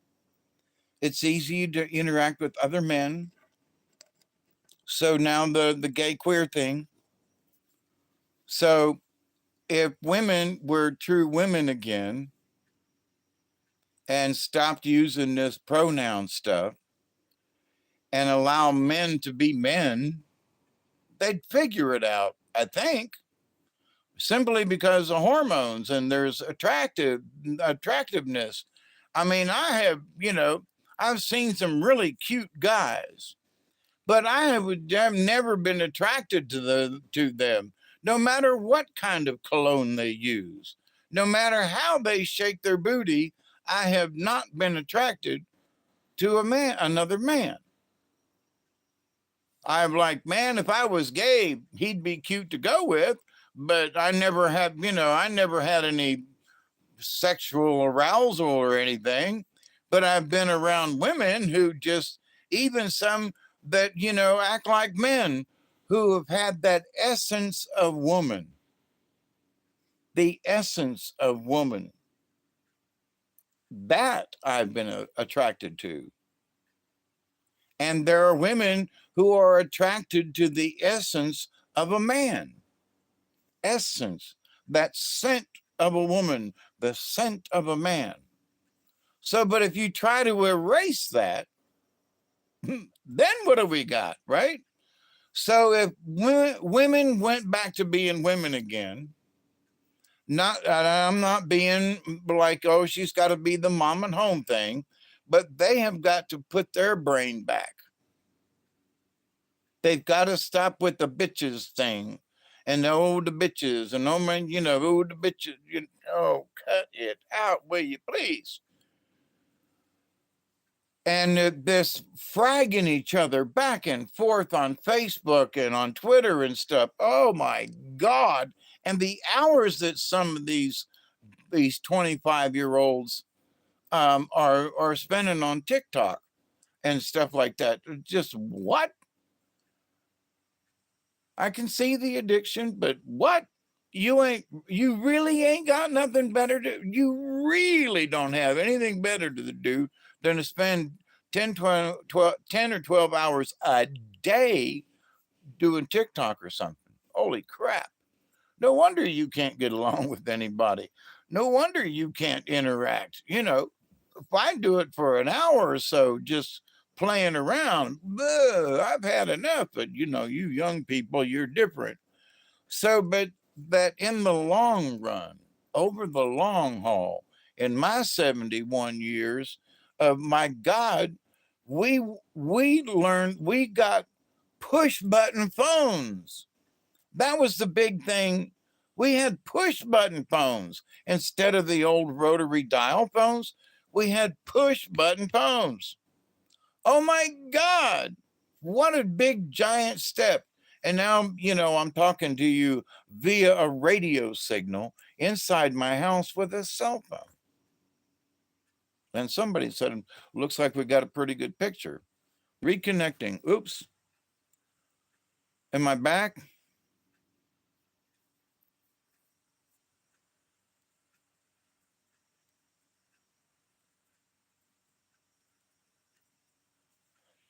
Yeah, and as I started out almost 2 hours ago and talking about, I'm so glad I live in the South because there are genuinely still nice, good, nice people down here. And I can't speak for other places, although I've traveled to Ohio and through Kentucky and Tennessee with my sister when we took that trip. And we met nice people everywhere we went, you know. So I do think that there are good people everywhere. I really do. I don't think that the universe is just, all of these nasty, rude people everywhere. Are there nasty, rude people? Yes. But are they everywhere? Not necessarily. But, and the reason I'm doing this video and sort of as a second part to last week's video on this same subject, I'm just trying to bring out a different point of view, from the viewpoint of still the woman and still the, its femininity is still being shattered, but it's also trying to be infiltrated by men. And that's just wrong. I'm all for gay men lining up and having a beauty contest, but, and they can invite women in if they want to, but I don't think women should invite gay men to the beauty contest. I just think that's wrong. If they want to have an intramural, gay and they want it, okay. But I think it should be stated as such. If there's a beauty pageant for women, then it should be only women. Now that's what might change. We're having a beauty pageant, and we don't care if you're a man or a woman. That's different. But if you're having Miss America, that Miss should be a girl. Period. It's got to be a girl in there. Miss America. They probably want to somehow rename that too. But I mean, you know what I mean? So I'm all for if you want to have, gender equality and everything, and you want to have beauty contests. Like I said, I've seen some men in drag who would beat out a lot of women, okey doke. But say it up front. Don't interject a man to try to be a woman. No, if it's going to be a beauty contest, then and talent or whatever, then but intermingle it, okie dokie. But say it up front. All right. I think it'd be groovy, to watch some men compete, and I think it'd be groovy to have some women compete against some of these men. Like you think you're all that? Watch this guy. Just saying. Oh honey, you better watch out. You know, You better not cry, you better not pout, I'm telling you why. Santa Claus is coming to town. He sees you when you're sleeping. He knows when you're awake, little bastard. He knows if you've been bad or good, so be good for goodness sake. Oh, ho, ho, ho, ho, ho, ho. But anyway, so, but in the divine feminine, see, I don't see anything wrong with intercollegiate, you know, stuff like that, right? But we got to leave the women alone. We got to leave the women still have to have their spot. They still got to be divine in that femininity. They have women who want to have that scent of a woman who knows what that is and who wants to accentuate that in some way. More power to them. More power to them. Okay. Let them be feminine. All right. Don't try to turn them into they or thems. Let them be feminine. I stand behind you. I stand behind the fact that, the divine feminine is already shattered. I hope not beyond repair. Okay. I hope that you ladies can fix that in the future. And I hope that that there will continue to be men and other people who will support you in that issue. So after chatting for almost 2 hours, I'm going to get off here in a minute. Women are women, men are men.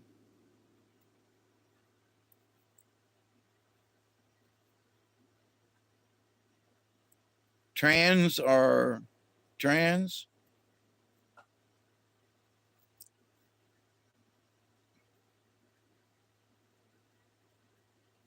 And I'm being misogynistic or something, but I think, they should be in their own camps. You know, that's all. Because real men need to come back. You know, there are some women that, and they're not trying to be men, but they are more manly than some of these men today. There are women who know how to split wood, and there are some of these weenies who are guys and who don't even know how to pick up an axe, let alone swing it and split firewood. So good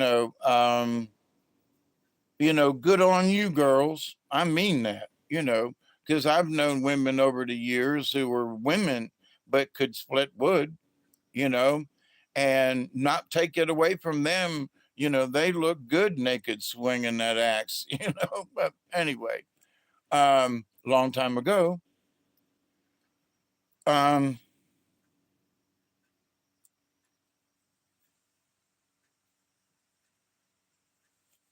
never mind. Let me get that picture out of my head. But um, it was actually a good picture.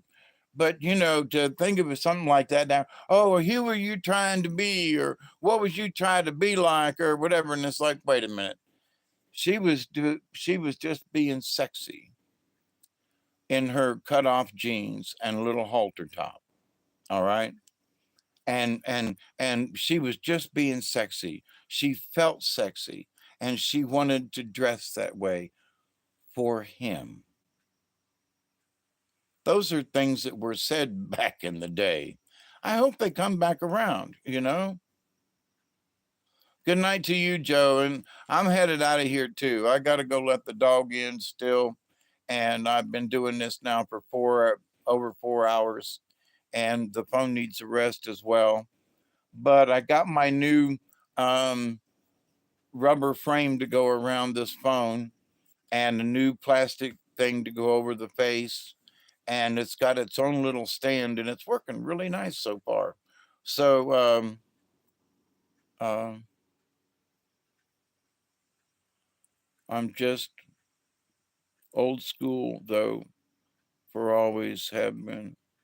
Yeah, well, I'm just old and I've been to school, but and some things, when I was running around and doing stuff, I always liked to dress outlandishly and a little this, not necessarily effeminate or whatever, but just a purple shirt and a green hat or something, just dress outlandish. And just to been that way for, I still am sort of, but what was my purpose in doing that? I just felt like it. But did it hurt anybody? But no, I knew when it was appropriate and when it wasn't. And there are some people who will dress a certain that they will be outlandish when it's really not appropriate. But they make it that way. And it's like it's gonna be appropriate. I see my, green hair and purple mustache, and those are the girls, and my big earrings and my big thing, yeah, and and you're going to a formal dinner dressed like that, yes, okay, I'm sorry, but there are things that I think should be sort of held traditional, and certain dress attires. Well, I don't want to, then don't go.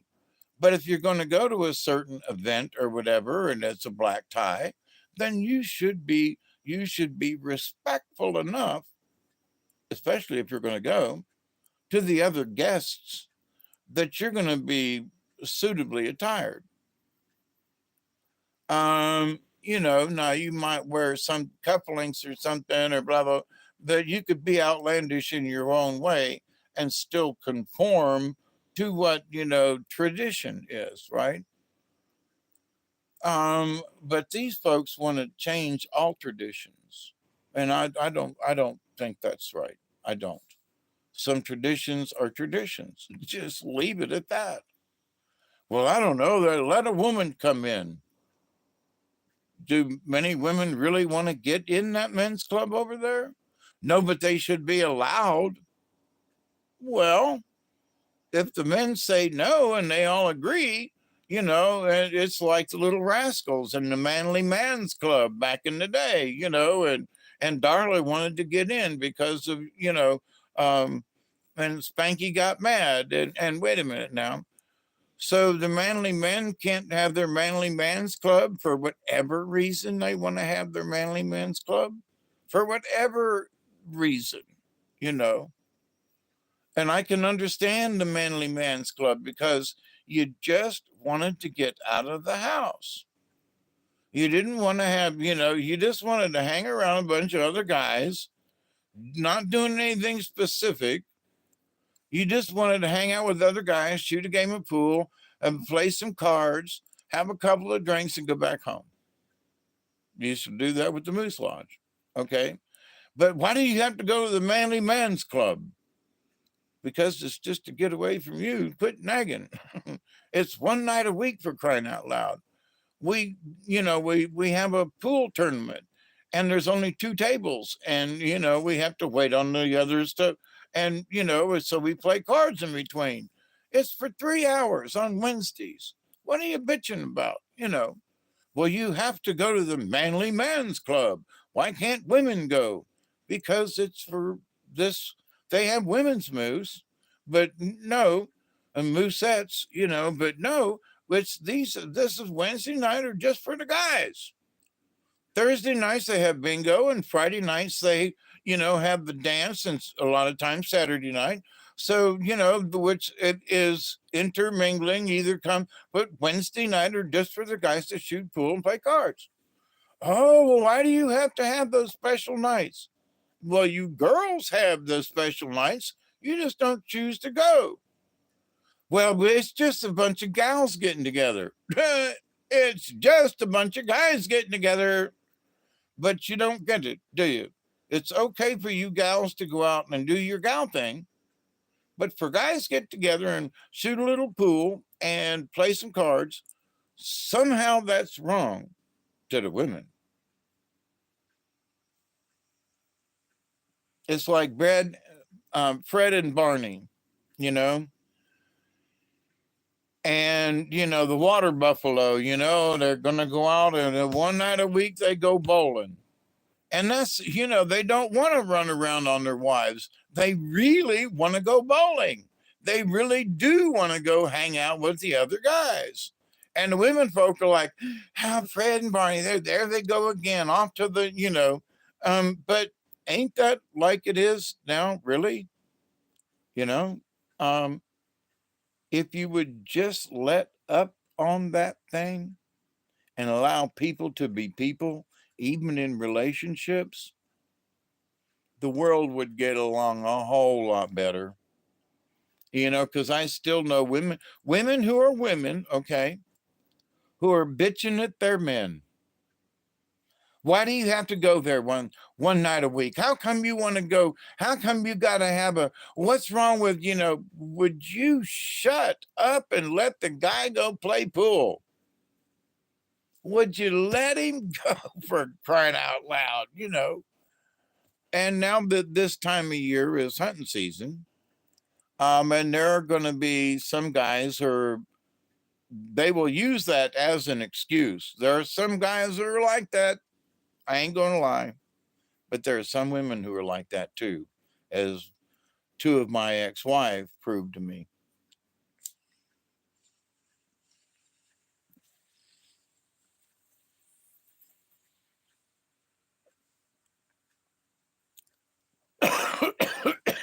Ooh, that was a good one. But so anyway, I hope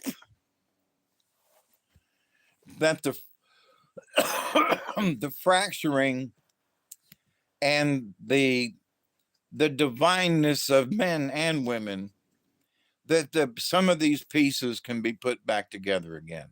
I do continue to pray that. Um, and we need to chat about it, more often, and go, wait a minute, what do you women think about this? And hey guys, what do you younger guys think about this?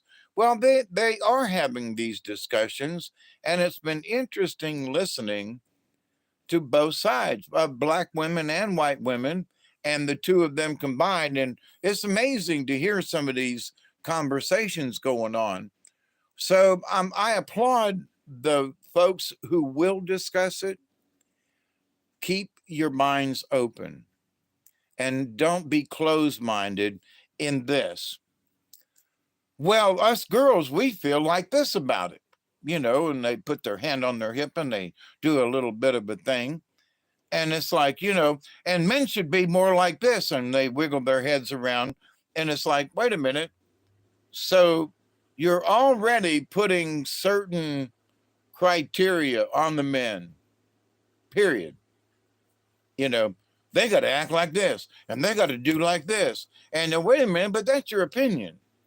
But you get pissed off when the man comes back and goes, wait a minute, honey, I expect you to act like this.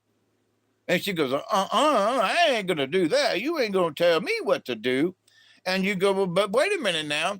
You just told him what to do and told him how's he going to act. But wait a minute, hang on, this self-respect thing, it don't go two ways. It don't go two ways, does it? It only goes one way. Oh, honey, it's because you said. And now from the guy's point of view, it's either me or the highway, honey, baby. If you want this, and wait a minute. So you both got an attitude. Both got an attitude.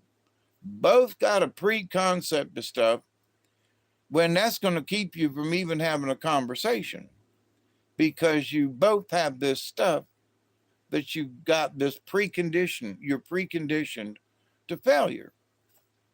So you got to go in with it with an open mind and go, well, I wish my woman would be respectful, or I wish my man would act like this. And so you hope, and then you work together to see what you can come up with. It's always a team effort. But when people go into things with with their brain already conduced to a certain way, it's going to be like this. Do you have a recipe for cooking possum? Burn all the hair off of it and skin that puppy without cutting into the gonads, and gut it good and clean it good, and you got to look out for parasites. All right. Now, boiled possum and rice is not bad.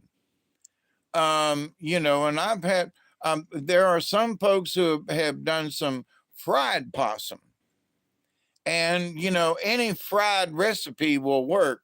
You batter up anything good enough. I mean, you can even, have fried ice cream. So, smear some ice cream on that possum's ass and deep fry it. You'd be surprised. I know I was, you know. Is that good, Phil?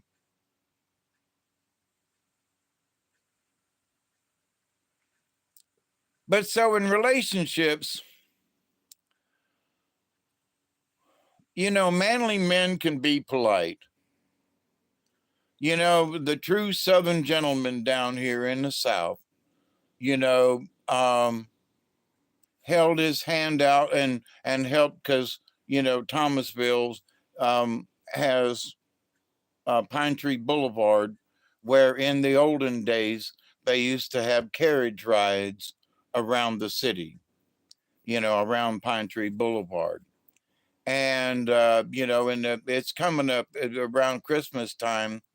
They do stuff. They call it Victorian Christmas, and the local plantations. Some of them still have carriage rides. They give carriage rides with horses and the whole 9 yards, and dressed in Victorian era costumes, and lit up around Christmas time.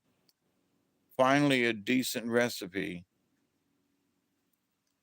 Yeah, the biggest thing with possum, and I would say it's about the same with an armadillo, you got to get the hair off of them and get the skin off of them, and um,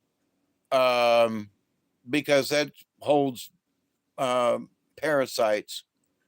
But the hair just is nasty to do. You got to pluck a chicken, you know. So, but if you burn the hair off a possum and then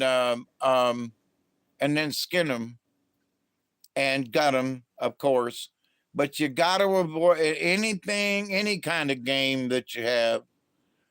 You got to make sure that when you cut down in that pelvic area, that you do not cut them gonads and allow that musk to get into the meat, because no matter what kind of frying you do, you'll never get rid of that. So you got to know how to clean them. But then after that, and I've had some black friends of mine over the years who lived down in the swamp, who would bring me fried coon and possum. You know, they'd go, "Hey, it look like chicken to me." You know, you take a bite and go, "Well, that ain't chicken, but okay, what is this? That's fried possum." And I'd go, "No, oh man, shit, this is good." You know, and the next time it was fried raccoon. You know, and it's like the coon was better to me than the possum, but anything buttered up and bread and buttered up and deep fried can taste good, you know. And but the same thing, you know, but it's all about the, because that's what that black gentleman told me back then. He goes, "Man, you got to know how to clean them. You know, you got to know how to clean fish. You know, man, you just got to know how to clean them. Either whether or not it's a possum or a coon, you got to know how to clean them." And like, look, okay, you know, that's true. And same thing with the armadillo, you know. You cut into an armadillo like we did back in the day and cut into that gland, and no matter how pretty that meat is, no matter how well it's cooked, it's going to taste like them. It's going to taste, it's going to taste musky. You got to be careful with where you cut down there. But also, I learned from some Seminoles that if you're going to cook armadillo, how's the best way you cook it? You throw that some bitch on the fire whole. What? Yeah, you build a fire and you throw that hairy son bitch on the fire, and you burn the the fuzz off. You burn the underneath. They're real hairy and smelly because they live in holes in the ground and everything, and they've got parasites. But you know, it's like an armadillo is a possum on a half shell, is what some of the old timers. But you know, the Indians cooked them right in the shell.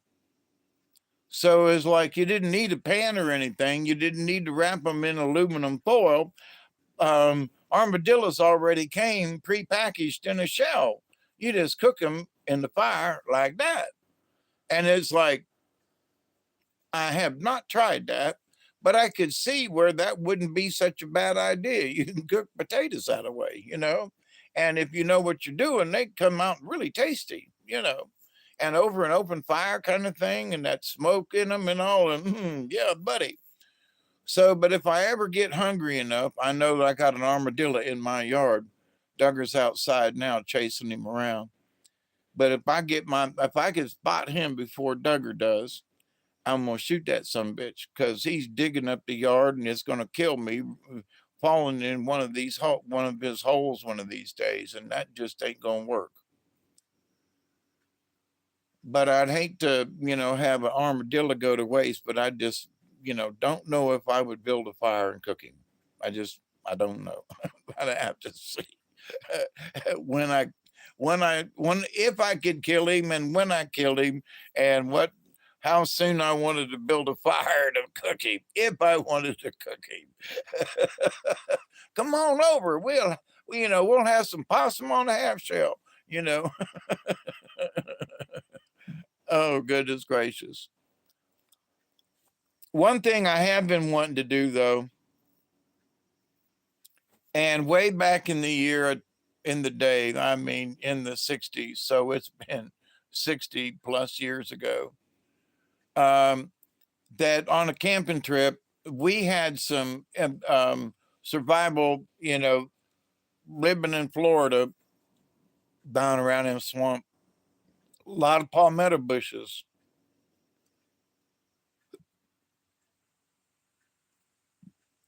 There is something called swamp cabbage. And in order to get swamp cabbage, you got to tear up a palmetto bush. I mean, you have got to tear one up. You get your machete out or your hatchet or an axe, but you got to chop down, sort of like taking a pineapple, but it's with a palmetto bush.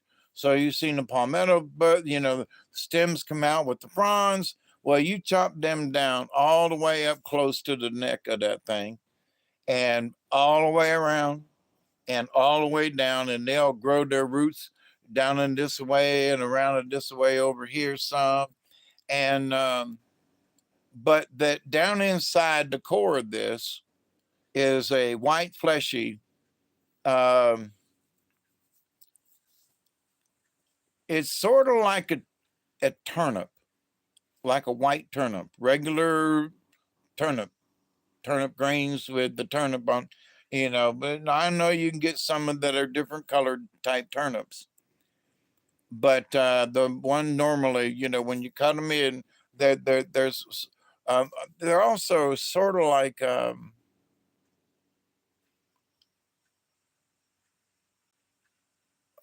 Chinese, not cucumbers.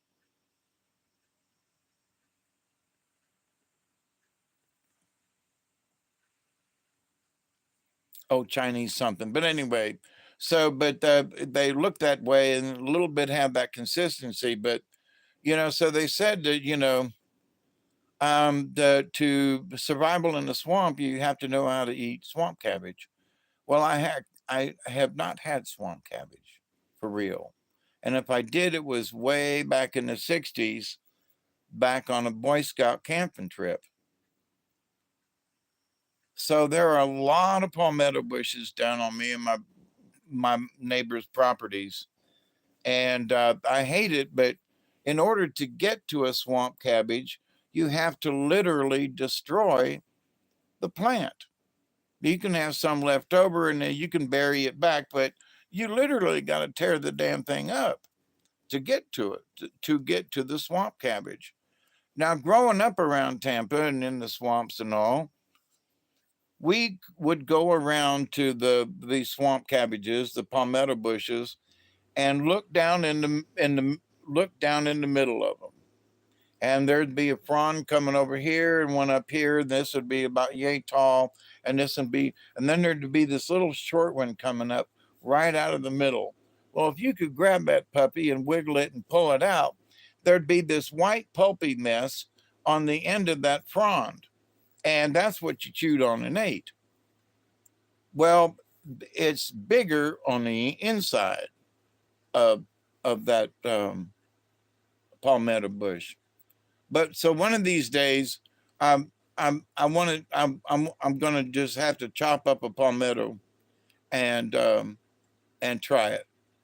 Now they say that you can cook it in the husk, or you can take it out and cook it in different ways. And I would just like to I have seen other people do it, but I have not done it myself, nor have I tasted it since, if I did, it was in the 60s. So, but anyway, we'll see. Got a lot of palmetto bushes. And if I really felt bad, I could go across the river and get some of the neighbors over there because they got a crap load of them over there too. And that's one thing that is not being harvested in any way. So we would, if I thinned out a few palmetto tree bushes, even though I would thoroughly destroy them, I really wouldn't be hurting the environment that bad. But anyway, So, ladies and gentlemen, and hobos and tramps, cross-eyed mosquitoes, and bow-legged ants, and Steve and Chloe, and all you all wonderful people out there, let's see if we can pick up parts of the fractured. I look at it, the picture that my friends give me, my spirit guides, is sort of like a broken mirror on the ground. And it's like, womanhood kind of thing is in fractured pieces. And each of these fractured pieces is a mirror of what the feminine used to be without this recent interference in this last 20 years. Now, people who are only 30 years old think it's common. It's like, well, I don't say anything wrong. Huh, really? Okay. Well, you're only a third my age, no offense, or, you know, well, less than half my age, um, two-thirds, Um, you don't see anything wrong in it because you have grown up in it. So, of course, you don't see anything wrong with it. And I'm not trying to placate you, but of course, you don't see anything wrong with it because this has been normal for you. But for those of us who are twice your age, we look at it and go, wait, this ain't normal to us. Oh, but you're wrong. Well, I did that to my parents growing up. Well, you just don't like this rock and roll stuff. And you just don't like blah blah blah blah blah. Well, in the end, Pops learned to like some rock and roll, He liked some of my rock and roll. He used to pick rock and roll and call me up and go, "Hey, I got this new album of of oh, who what oh, the the King Crimson. Pops got into the King Crimson in his later years, OG, double what? 007? Too young to realize, yeah. And too short of a fuse to even consider, you know? And here's the thing, there are still some 50s and 60s music that is still loved to this very day. They play it in commercials, they play it in different places, and there's new music today that there are some folks that you just can't identify with. But old Beatles songs or Simon and Garfunkel or um, um, um, um, Chuck Berry, um, you know, um, oh man, what's his name? Razzmatazz and Little Richard. I mean, goodness gracious, and you want to, well, wait a minute, those were old rock and rollers. Yeah, Led Zeppelin. What about Led Zeppelin? What about, Steppenwolf, for crying out loud? Well, I'd like to be, come with me, little girl, on a magic carpet ride. Well, you don't know what we can find. Come on with me, little girl, on a magic carpet ride. Well, come on now. And the lead-ins to the old songs, and wait a minute, they're still relevant. So my age group, that age of the 60s and 70s, and but the Bee Gees was Staying Alive, I, I, staying alive, you know, but but what music today does it, there's some hip hop. I'm not into hip hop, but the music, of our era that is still really, and the young people today, there are a lot of them that like it, but they're doing remixes and stuff and chopping it up and doing weird shit with it. And I've heard some really interesting remixes, though, I'll tell you. But it's still not the original. I mean, if you're gonna do a Beatles song, try to do it sort of like the way they wrote it, not reinvent it, you know, um, or somebody else. Pick one, Um, just, of course, I was guilty of the same thing. Classics are classics. Yeah, I agree with you. Now, if somebody wants to take a classic and do something with it, but leave the classic a classic, you know? Yeah, you can do that with it, but then don't call it, oh, but this is better than the original. Nah, you took that classic for a reason because it was classical, you know? Well, no, but look, I took a classic, I mean, sitting on the dock of the bay with Otis Redding, right? I said that right off the top of my head. I think that's right. All of a sudden, I had a brain fart. Watching the tide roll away, sitting on the dock of the bay, wasting time. To sing it like that, to sing it as close as you could, not to mimic, but to, um, do an homage to the person, who originally sang it, um, you know, to to to try to do. I think I'm getting When a Man Loves a Woman by Wilson Pickett. I seen him down at the Blues Festival in Tallahassee one year. I mean, I stood from here to the wall right there, which is just 2 feet away, from with him singing it, and that was that was cool. Now, let me tell you, but um, but to reinvent how it sang, no, sing it like a classic. Let's see how good you do. Let's see how well you really do. Get that karaoke machine out and let's see how well you can really do that song. Yeah, but I want to jazz it up. And well, then, okay, then you don't want to sing the classic. You want to make one up. That's different, you know. So when I'd go do karaoke back in the day, I'd love to do Willie Nelson, and some others too, but I love to do Willie Nelson. And um, because there's a couple of notes that I could hit like Willie.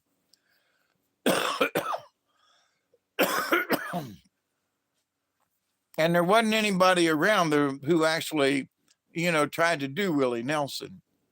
And I could get away with it. But but the classics are there for a reason. And so therefore I think there should be classical women, classy women, you know, or women who can be classy, you know. They don't have to be classy all the time because then they would be bitches, you know. Then they would be divas and they would end up being bitches, you know. No, but a woman who can, do a little gardening and clean up nice, as they would say, you know. Um, but um, but who would be comfortable in both worlds, you know? Um, just like a manly man could be a manly man, but clean up good and put on a shirt and a tie and look nice and decent, you know? And there ain't nothing wrong with looking nice and being decent. Now, I think there are folks that put too much. I mean, even back in my day, if you didn't have a jacket made by some such and such, then your jacket wasn't worth nothing. If you didn't have a London fog, and there are people to nowadays to go,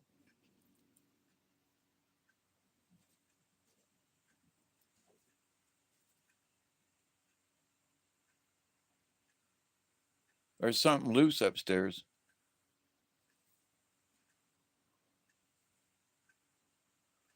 I got a rat loose upstairs.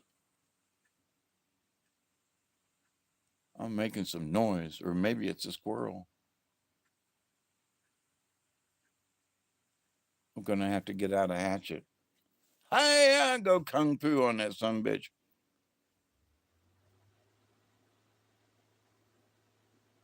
I've tried to chase it down. I woke up this morning and one of the things that are right up there was knocked on the floor, and I was like, "Now how'd that get down here?" And the only way it'd be a mouse or a rat or something right up there in the loft that came over, looked over the edge, and knocked it down, knocked it on the floor. So, and I hear some scurry, and I've been sitting here all night long, ain't heard nothing. But it's always about this time at night that whatever is scurrying around up there goes to scurrying around up there. And I've put rat poison out and such.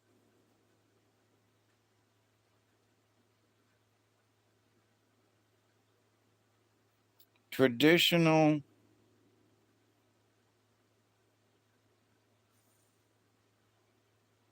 Isayan woman, aliens, no one will be safe. Movie.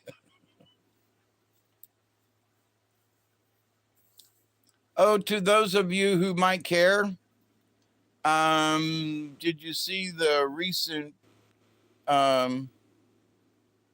Charistus video that Dante was in?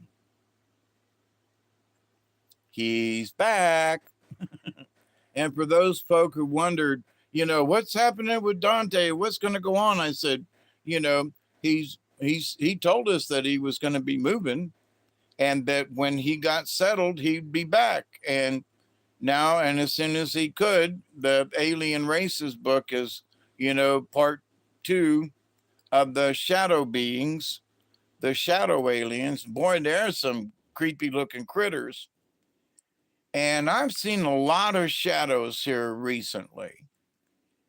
And I don't know whether it's anybody. Um, he made mention in part 2 today. I watched it today. That, they weren't necessarily bad, but not necessarily good, but that, they were more curious than anything. And shadow people, yeah, I don't know what matter either was going to look at.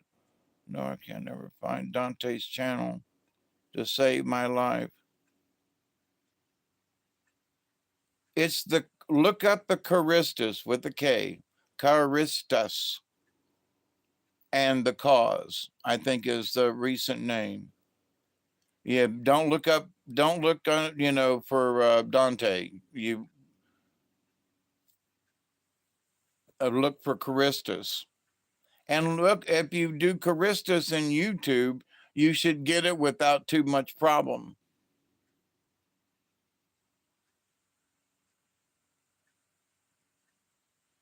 Yeah, don't look for Dante. He had to take it out of his name because they were getting bombarded. So it's the Charistus, K-A-R, Charistus, K-A-R-I-S-T-U-S, Charistus. Then look in the search bar of YouTube.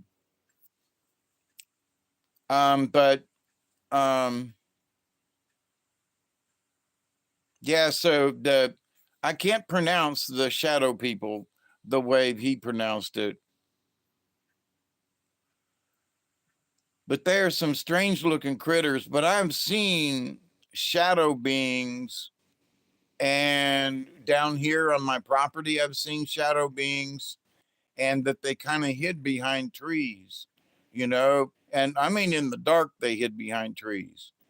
And you'd see stuff. And I had a friend of mine who was part Cherokee. He told me one time, he goes, he said, there's some shadow um, creatures down there, and they like to be in the shadows. And I've had some other people tell me that there were shadow beings in my backwoods. And my next door neighbor, Mr. Ricky, he and I have talked about beings in our collective woods, and that there's a portal right about on the our property line, and he's seen it from his side of the property. And but so when I saw that about the shadow people today, in fact, I was watching it, waiting on my CT scan. But I was like, wow, I need to watch this again, because wow, and there's a part three coming up. So, with a little more discussion, said Dante. So, Devomsk, you too, but more indirect. Well, I get indirect stuff like sitting right here, like there's something to go by, or there's something that looks like something goes by outside, and we're way down off the road down here. It ain't like people just walk by, but there have been spirits that years when I was staying upstairs, when I could get up and down the stairs, I'd be upstairs and something would turn. I had a motion detector light at the top of the stairs. It was battery operated. And as soon as there was any motion, it'd turn on and there'd be nobody on the stairs. And there are many people who came here. I go, watch this. And we'd be sitting down here watching a movie and the light would come on. And then it'd go, who went up your stairs? And I go, you tell me. But there's nobody in the house, Dave. And I go, right. Then what set off that motion detector then? Well, it looked like there was a shadow up on the stairs. Okay. But something set off the motion detector. Whether we saw it or not, something set off the motion detector. And it got to the point where I had to disconnect it because it was going off and on all the time. And I was just like, I know there are beings in my house, for God's sakes, okay, enough is enough. So I took the batteries out of them. Yeah, like that. It is normal for me, but often I think, hmm, yeah. Well, sometimes, it's probably just my mood. I don't know about yours. I'll speak for myself here. But sometimes it's just like, again, you know, some more, and it's like it's almost like they're being a pest, almost poltergeist like. I was sitting in here, right here in this chair, had been into the kitchen yesterday, had cooking something up. I was talking with somebody, maybe it was Barry on the phone. But anyway, I'm looking out there in the kitchen and the light that's on right now went to flashing. And it would go like on, off, on, off, on, off, on, off, flash, flash, flash, flash, flash, flash. And then all of a sudden it stayed on again. And I was like, and I told him, I said, I think it was Barry I was talking to on the phone. I said, man, it's just sitting here. I don't know if it's Morse code or not, but it was fine till I sat down in here and that was flashing on and off, on and off, on and off. We talked for a few more minutes and it just stayed on. It's been on pretty much the whole time and it's been on for the last few hours. Ain't been flashing, but it has flashed when there was somebody else there. We were visiting. She goes, what the hell's going on with that light in your kitchen? I was like, I don't know. There are times when it just goes on and off and on and off. Now, I remember many times of being with my friend Marcia and her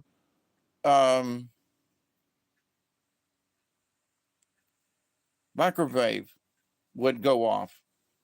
And in fact, her microwave went off 3 times the night we was on the way home back here and found that guy who had had that bad accident, who had lost his leg and whose truck was on fire. And Tim and I got him out, fixed him up, and and kept him from,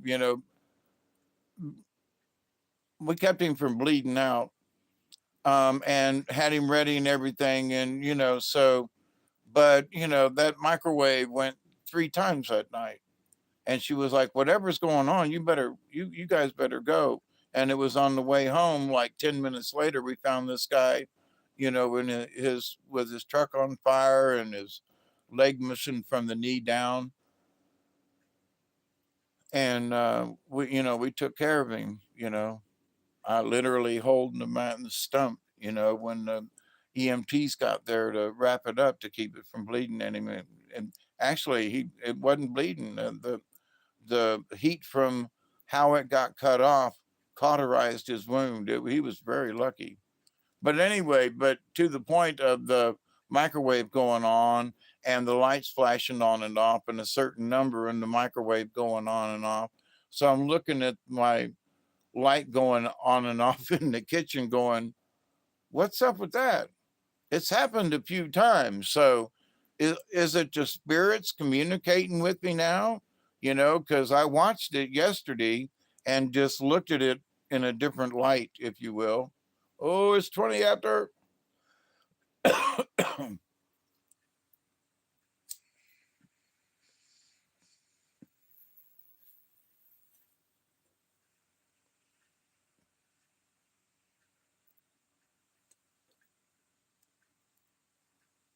So, I will pay more attention to if it happens again and when it happens again. I'll like look at the clock and note what time it is. I'll 80s party. Disco, disco duck, you know, disco, disco duck. Um,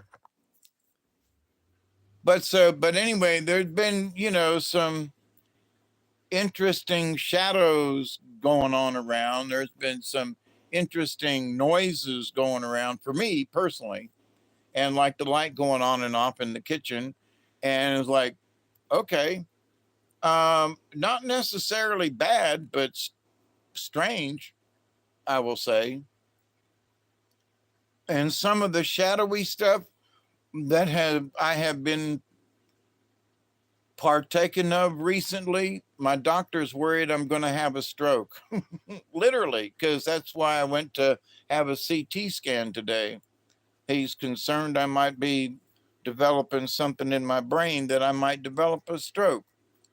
So, yeah, I would like to keep an eye on that because I've had several head concussions.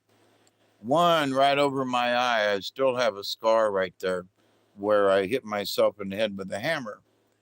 It flew out of my hand and it did a upty scrunch and put a big dent in my forehead right there. So, and since I've been on the gabapentin, I've not had headaches. So that's been a good learn.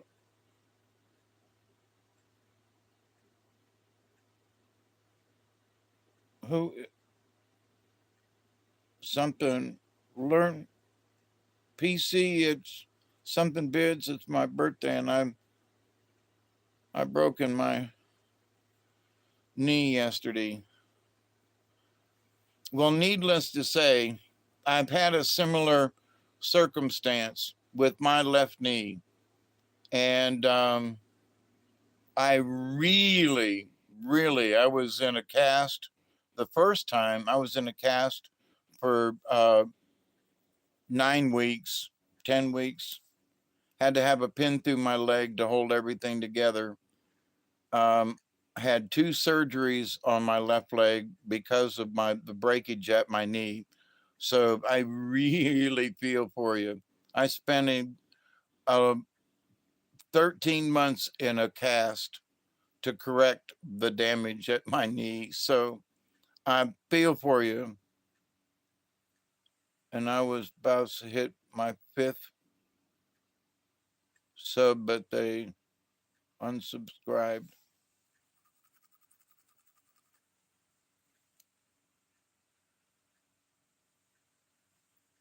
Yeah, but unfortunately, I really do know how it feels.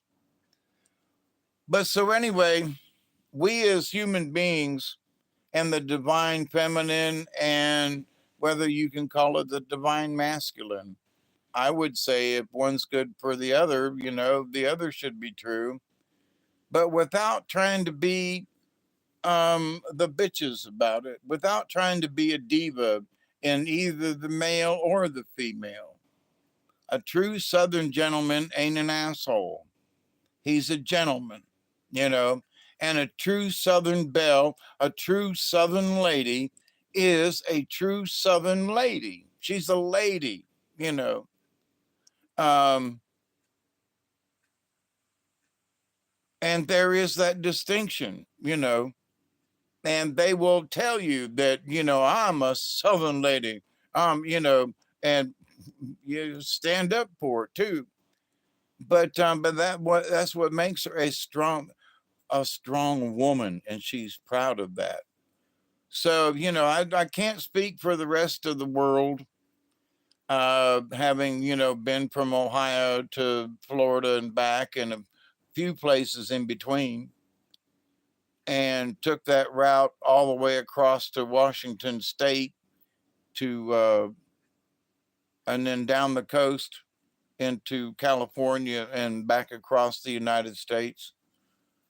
So, but in traveling with the carnival down here in the South and traveling as a puppeteer, mostly down here in the South, and having met a lot of people in different venues. I really like the people in Tennessee, by the way.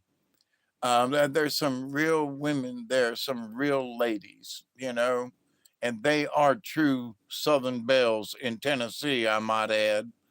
Um, like Brian's mama, she's a from Tennessee, and she's a true lady in my opinion.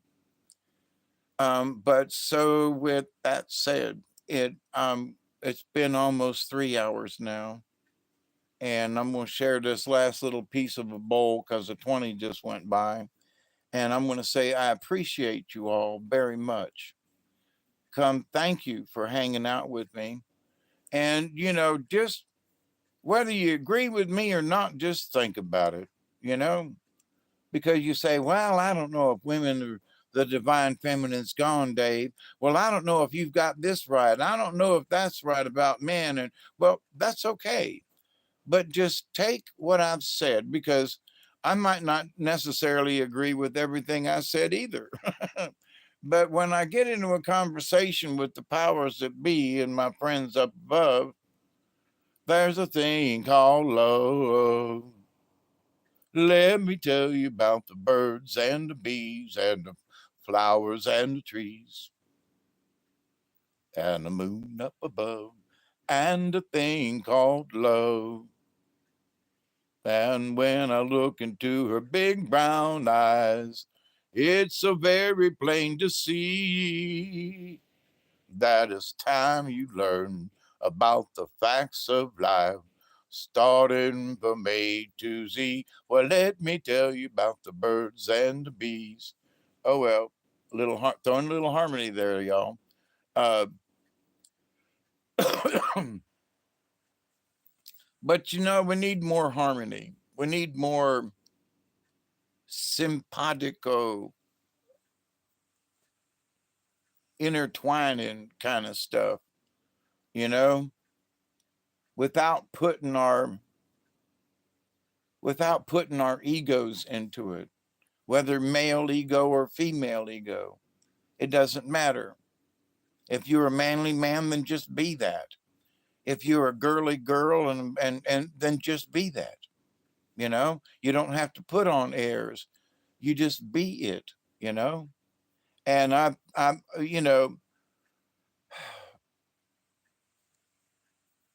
it's refreshing, to go out and not so much go to the hospital, but met several people up and down the halls and in and out of the things, and so interacting with folks, is always fun.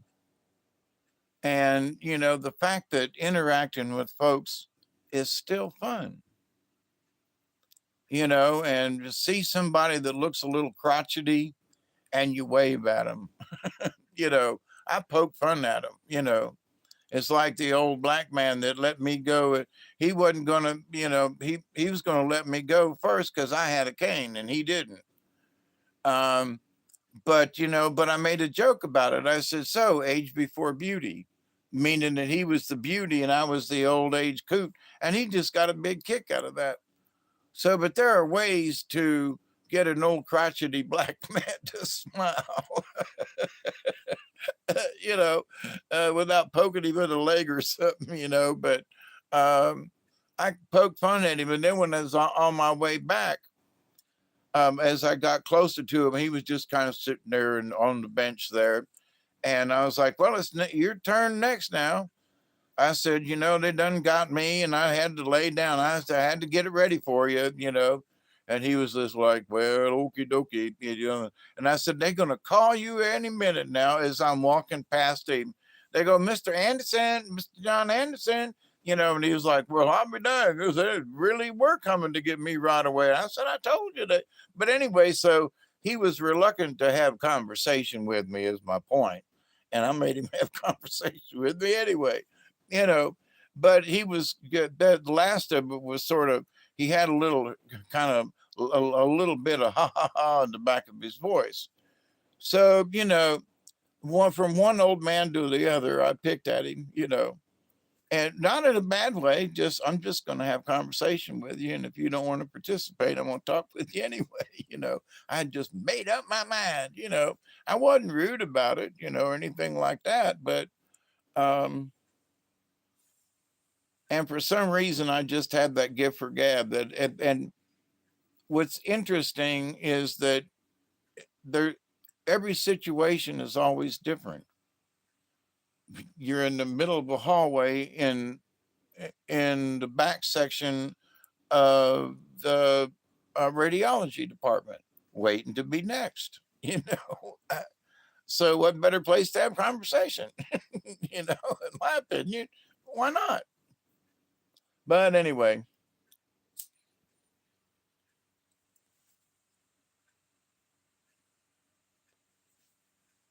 am I so lonely? Am I so desperate that I'll talk to an old defunct black man in a dark corridor in the hospital waiting to have a CT scan? Now, that one could say, well, yeah, that's what you did. Am I that really? Does it show that much?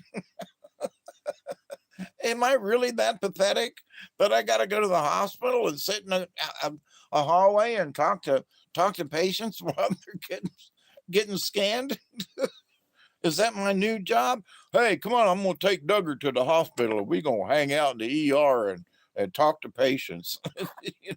What? Yeah, we get a big charge out of it every once in a while. Duggar gets a biscuit. you know. Yeah, sure. All right, my dear friends, I love you. I'm getting tired. I thought I had to let Duggar in, but he's over there on my bed. He's been quiet. I must have got up and let him in.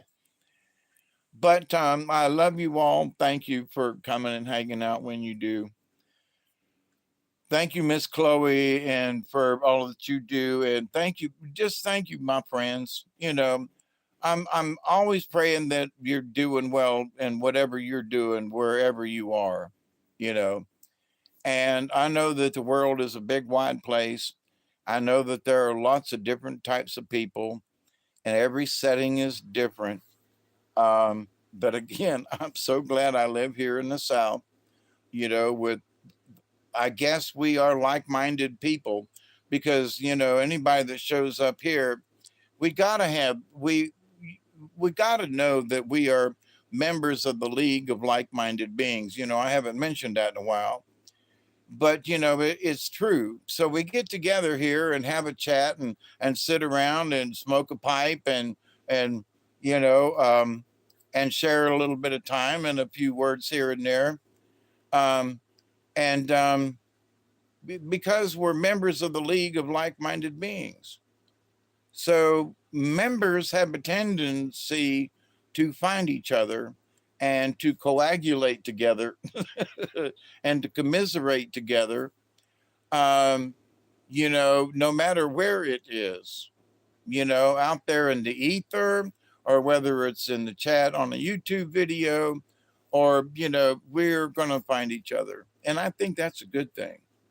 And the fact that you all come here so we can have the meeting of the minds to have chit chats about stuff. Um, try to stay in a positive mind, because, for me, I've been listening to these. You know, I'm I'm party to 100 and several bunches of YouTube channels and other news stations that I monitor as a watchman.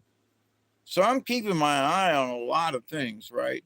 And I'm scrolling through stuff, and I listen to some things or read others. It depends on what it is and whether or not, my colleagues, my higher self, my my spirit guides, my colleagues. That's a good one. You know, um, that this is information I need to read about or listen about or whatever. So, but anyway, so with all this stuff about Israel and all this kind of stuff, and Biden's laptop has just gone off of the radar. Ain't nobody talking about that no more. Ain't nobody talking about this no more. This and that no more. So the whole chemistry of things has changed. The topic for discussion has changed. Having a conversation with a person yesterday, and it was like, one of the things that we need to do in life, and was stand up for ourselves. And it's like, yeah, but I said, for all the years that I am old, I said there are still people we have not gotten justice.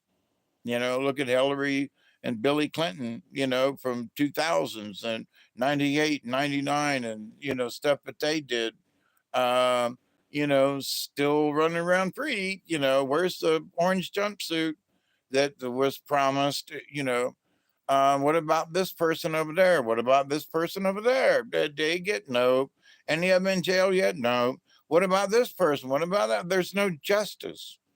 Now, to us, a little peon mofos down here on this end, I've been arrested, put in jail twice. Well, actually, more than that, and spent a year in prison, for a small quantity of illicit drugs. You know, um,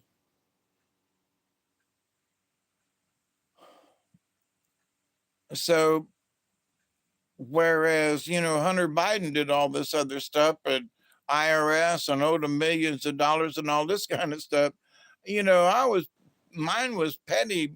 Mine wasn't worth but $150 on the street, you know, let alone $100 million. I mean $120. And I spent a year in that with, facing 20 years, and 5 years probation. So, but so the justice of it, well, I got my justice met to me, by what the justice system thought. So, but in the long run, what's justice? So in this world, we what we need to do is we need to continue to demand justice. How do we fix things? We demand justice. Well, but he did wrong. Well, okay. Well, if we all know they did wrong, then where's the justice? Quit talking about it. Then demand justice. Write to somebody, call to somebody. I'm on your side, but just telling me that it ain't right. Okay, we can still have that conversation. But then if you really want to do something, then call somebody. If it's in your district or whomever, then get in touch with the local precinct or get in touch with somebody and say something. We don't like this person. We don't like this, whatever it is. How come this person didn't, have, it hasn't had justice? Well, when you get to Washington, good luck with that, right?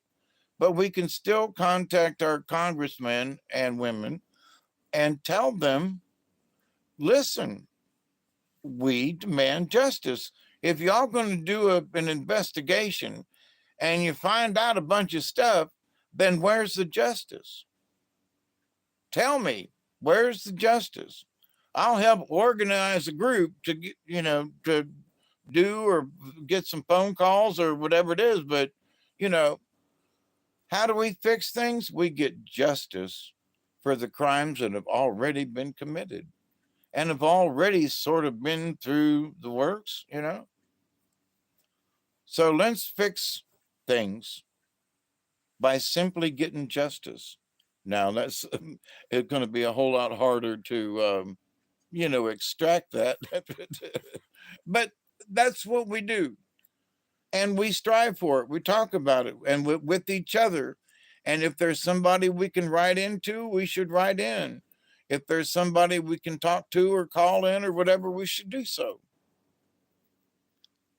Justice. That's what we need in this world. The Israelis, they want justice from Hamas. Why did Hamas do what Hamas did? Because they felt they needed justice. Ain't that true? you know, why did you do that? Well, we demand justice. We think every Jew should be killed because that would be justified. What? Yeah. And we think it's the prudent thing to do if we just got rid of every Jew. The prudent thing to do is to get rid of all the Jews. It rhymes.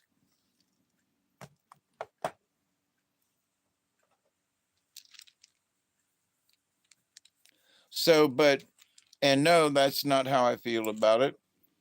I think both sides should cease fire and put their guns down and pick up some tiddlywinks and go at it. You know,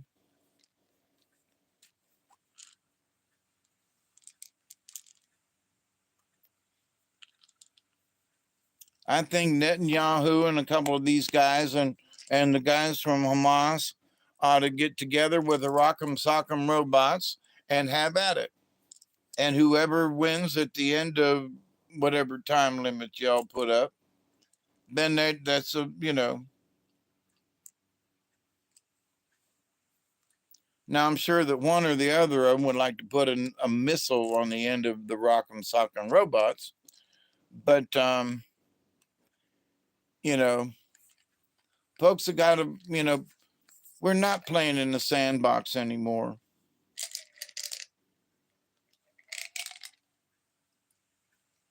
I'm late with my meds because I've been yakking. So excuse me while I take my drugs. This handful of medicine. Keep my heart from popping, right?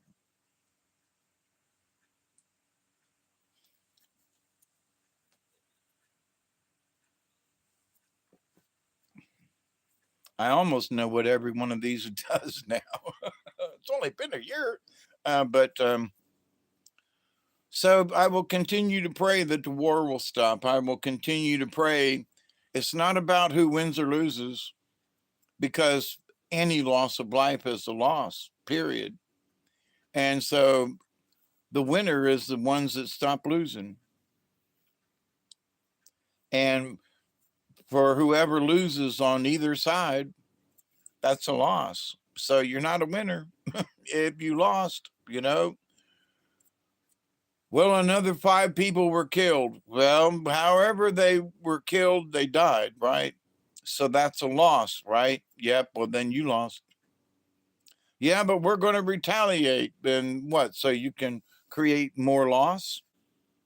No, that doesn't make any sense at all. Well, we must retaliate. We must, invade. We must. Okay.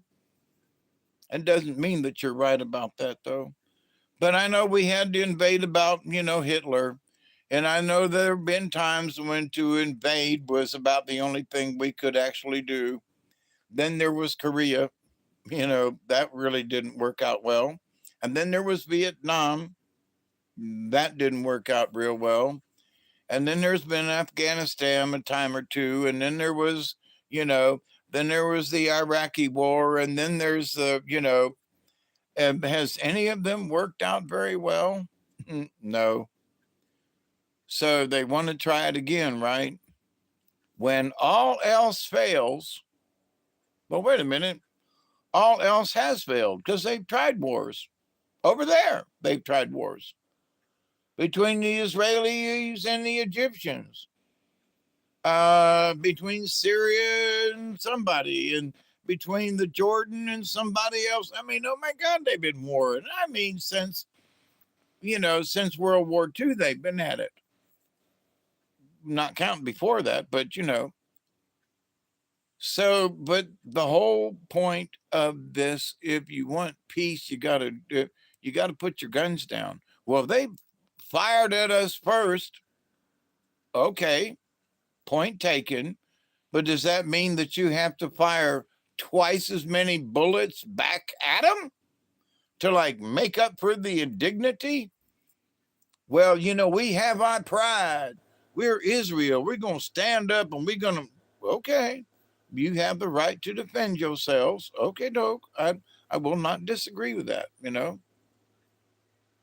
But how much do you fire, and what is your attitude? Are you going to kill them all like they want to kill you all? Well, that's a hard, harsh thing to think of. But with that said,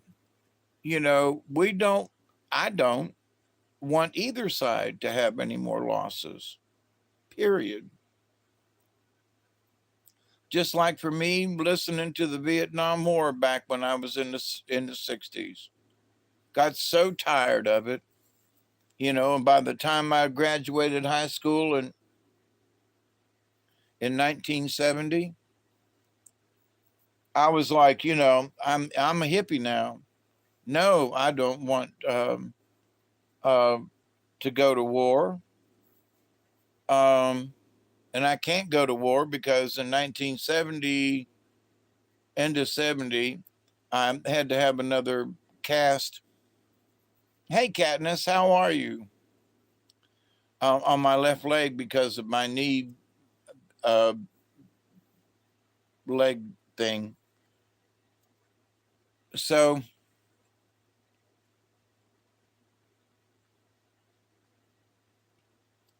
here they want to go to war. They want us to they want to convince us that it's necessary.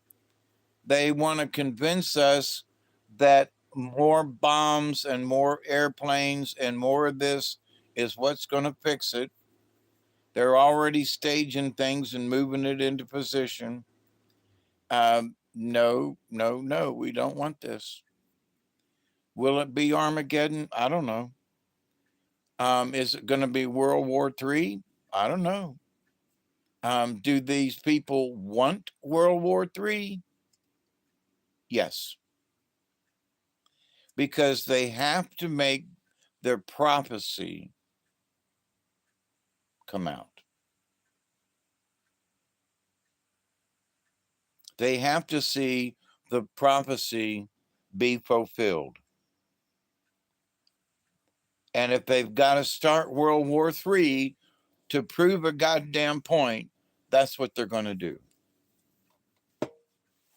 Well, we're all religious. We all love God and Jehovah and Jehovah's Witnesses and the witnesses for Muhammad and all these other people. God knows God loves them all. Because we love God and God loves us. And so we're going to start a war so revelations can be fulfilled. Okay. Okay. And that's how some of these people actually feel. And I mean the higher uppity mucks, because they're the ones that sort of, the Agenda 2030 kind of folks. They're the ones that made some of these promises to each other. Well, by the, agenda 2024, 2020, and then, the going all the way back to what was that, Slim 90 or something. There was something back way back. And then before they came up with Agenda 2020 and Agenda 2030, and anyway, and they're extending it on out, So it's like they want to kill us. you know, they literally want to depopulate the world. That means they want to kill us. What does depopulate mean? It means they want us to die, you know. And there are too many of us living too long, and I can't believe it how many people around here have heart disease, and how I've seen the commercials, but now that I've seen all the other people around me with heart problems, and many of them are younger than me. I'm like, even a brother was younger than me, and he's had to have an ablation. What? Okie dokie. So I'm not just the only old person that's, and or just because I'm old, I'm having it. No, but um, so heart disease really is a big issue, and it's big business too. So there you go with that. So, if too many of us stay too healthy, and then that's going to drive the point average wrong, because all bets are on 2020, 2024, 2030, that we're going to have the population in control by then. Well, with all the gay and the transgender stuff, and folks diddling other folkses and not necessarily having children's, the population is not increasing like it was. And so they have fulfilled part of the Agenda 2030 in that their population is in better control, if you will, because there is this gender thing that they have created. Why do you think they're pushing it so hard?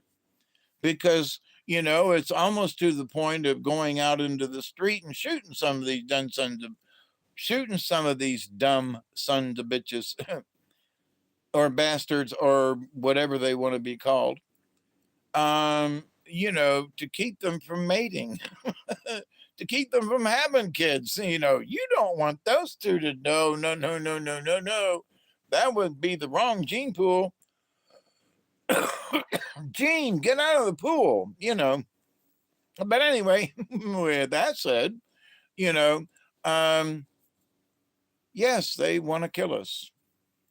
Now, coming from the baby boomers of the 50s, early 50s, I'm a late 49er. At 52, I'm a late 49er.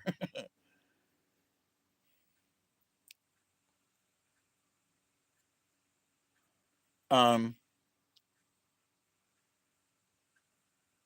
a dang song running through my head, but in my opinion, it's not time for all this yet, but one way or another.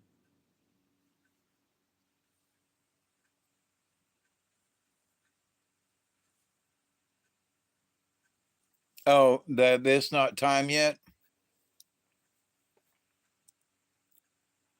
Well, there are certain things like the rebuilding of the temple in Jerusalem or something on the mount or whatever, that hadn't come true yet.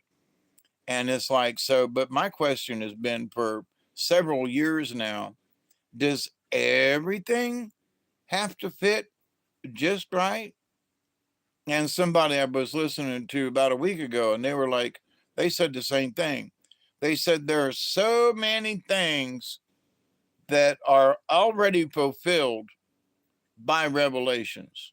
It's all, we're already there. We don't, but what about the Temple Mount? Well, what about it? Well, it hadn't been rebuilt. Well, but that's supposed to be in Revelations. Yeah, well, but this and this and this and this and this and this and this and this and this we all agree he's already happened. And I was like shaking my head up and down, listening. I'm like, yeah, I would agree with that.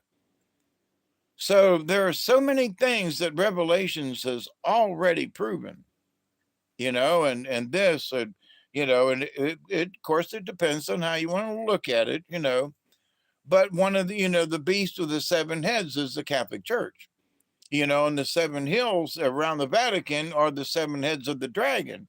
And you can even see from the air how they designed the Vatican. It looks like, it looks creepy and devilish and all that, yeah, buddy. And look at that thing that the Pope sits in front of, who ain't the Pope, by the way. So, there's all these contradictions within the church, and they're having a fist fight over it now. Literally, almost. It's going to come to blows. Never mind. Oh, that was a bad way to go, Dave. But anyway, so and in a lot of ways, if you look at it from sort of a Catholic theologian's point of view, in that if you look at how some of this stuff, well, you can't really say it, and the dragons are something, and it's the dragons are this. No, it's kind of obvious. The dragon is the church. And because the dragon controls all this, and that and the mistress, and that and the this is we're talking about how the church is destroyed, how she is destroyed, how and no, it's got a lot to do with the Catholic Church, a lot to do with the Catholic Church. They built it up and then they tore it down so they could fulfill the Catholic prophecy, the Revelations prophecy, which wasn't called Revelations in the Catholic Bible. But it gave us hope at the end, that once all this craziness is over with, there's 1,000 years of peace. Of course, in my brain, I've always asked, why only 1,000? If we went through all this trouble, why only 1,000 years, before we have any strife? Then maybe that means we're going to go through another cycle of some kind, eh? That's interesting. A prediction in Revelations as to 1,000 years in the future once this crap is over. Okay.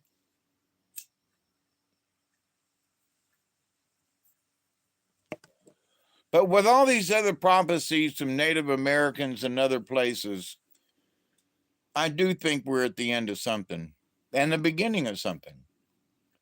So I cried wolf, years ago, but there are several things that I talked about that back then, that folks are going to have to hunker down. And, I wrote a bunch of this down. It was a 2-3 page proclamation of stuff, and I think I read it one time on the air, or I discussed it at length. And for the visions that I got, right? That to this day, I still have little glimpses of the vision of the horror and the terror, and it's just, but some of that horror and terror has happened. I looked to the east and there were bombings and there were fires, and then I watched what was going on in the Ukraine, and I go, damn, that reminds me of that one dream I had, that all of this was going on over here in this direction. In the dream it was the east, whether it was actually the east or not. But and then recently with the stuff going on with Israel and Hamas and all that, I'm like, damn, that was like, and that was to the south. And and so it's like, well, there's 2 places, and they're warring over here. Well, that's 3. And guess what? They tested a nuclear weapon on the US soil again. What the fuck is up with that? What's up with that? No. And who gave them permission? Who said that they could blow a bomb up out there in the Nevada desert? Did any of us give them permission to do that shit? No. And we should. wait a minute, you guys can't just go willy-nilly, let's blow up another bomb. We haven't blown one up in a while. Let's go see, let's go see if we can still blow some shit up. Boom, what? And these are the Democrats. Are you serious? Back in the day, it was Barry Goldwater who said, let's just drop a nuke on Hanoi and get it over with. And he was sort of more right than wrong, but it would have been devastating. But, oh, he was a Republican, okay. And that's why I didn't vote for him. But, whether he meant it truthfully or in jest, he was like, we're either going to do it or we ain't, was sort of his point. And later on, I was like, I should have voted for Goldwater, But anyway, so here we are now, a Democratic, in presidency, and they've decided after all these years of senility with Biden to drop a nuke in Nevada. Now, one could say this,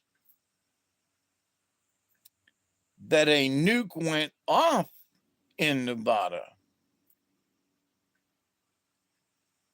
due to some unforeseen circumstances in one of the S4 facilities that house certain alien technology. Was it a nuke that actually went off? They're admitting that a nuke went off in Nevada. Why would they admit that?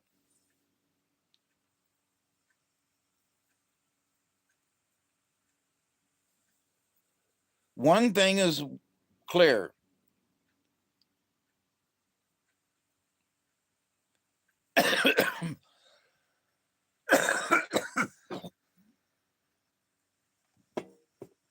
Whether it was a nuke or not, get this, whether or not it was a nuke or not, they're willing to say it was to cover up something larger. Now, what the hell could be larger than a freaking nuke in Nevada? Let's keep that where it is, in Nevada, where S4 and Area 51 is, So did they nuke Nevada? Or was Nevada nuked? Meaning something could have went wrong and there was a large explosion and radiation was part of the deal. But did they set it off, or are they covering up for something else that went off? Y'all keep that in mind. That's what my spirit guides are saying. Did they really set a nuke off, or are they saying they set one off to cover up another disaster, to cover up something else that went off in Area 51 or thereabouts in Nevada?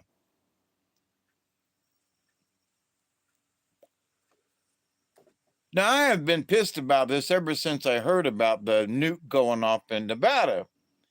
And in my musings today, and kind of, I was like, my spirit guide said, you need to just calm down with that. And I was like, but they set a nuke off in Nevada. And they were like, calm down. But they set a nuke off in Nevada. Calm down. But they set a nuke off in, wait a minute, Nevada. Then I heard somebody in something mention something about S1, and Area 51, and S4, and I was like, wait a minute, that's why you told me to calm down. Oh, wait a minute. So something went off that might have been like a nuke.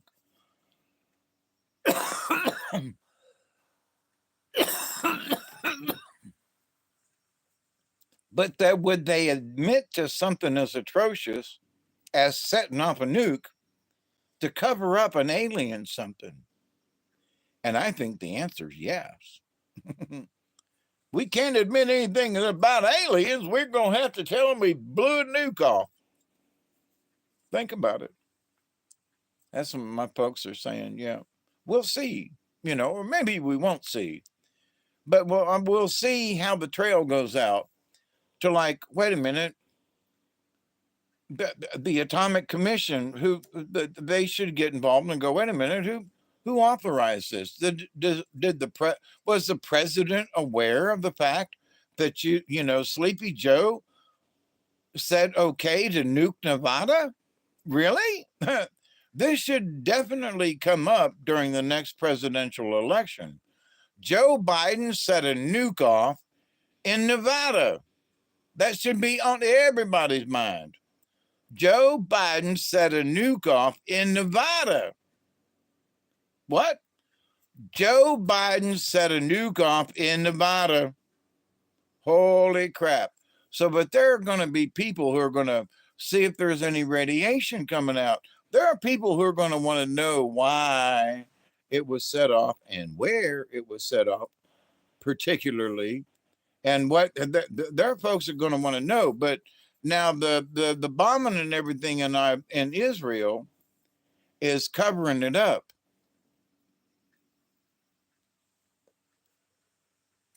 But we'll see if my guess is right, because I was wrong the other day, and my friends have told me otherwise.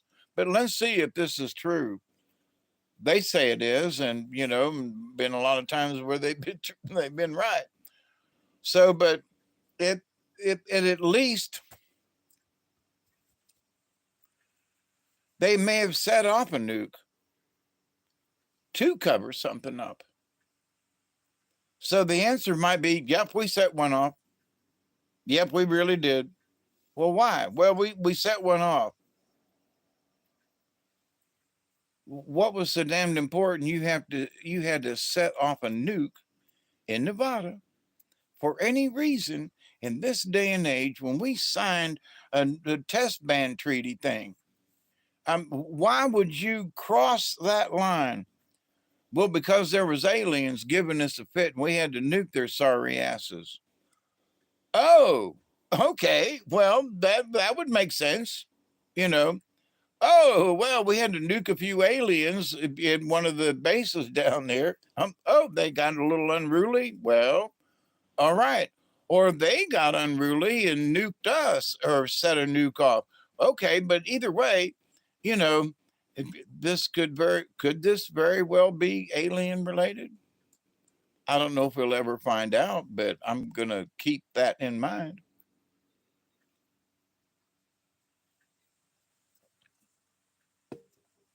Why? Because my spirit guides are saying, keep that in mind, Hawkeye.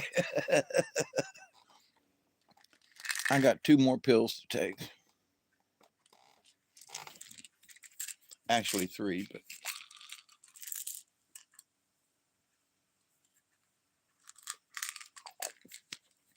but I am going to get off of here. I am really tired, and it's been an hour later. It's 3:33 a.m. Oh no, 3:33. 3 hours and 33 minutes I've been doing this video. That's what 3:33 means to me at the moment. But despite the numbers,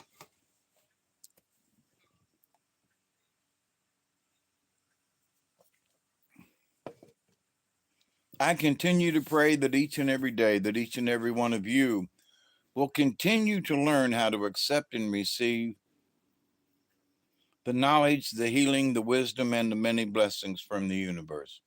And yeah, despite all the chaos and everything that's going on in this universe, there are things that do come around right every once in a while. And so each and every day, every time Duggar and I go off to play, we continue to pray each and every day that each and every one of you will continue to learn how to accept and receive the knowledge, the healing, the wisdom, and the many blessings in the universe, and how to reject the chaos that's in your life and that's out there just in life. Because everybody wants you to get on board with the Palestinians or with the Israelis or whoever else is in between. And they want you to pick sides, that picking sides is the only thing to do. And the best thing I would volunteer to say is don't pick sides. Tell them both sides stop fighting and then talk about it. You know, oh, well, one should get that, stop fighting. So I will continue to pray that they stop fighting and that they will sit down. We'll see, how much more bloodshed there is.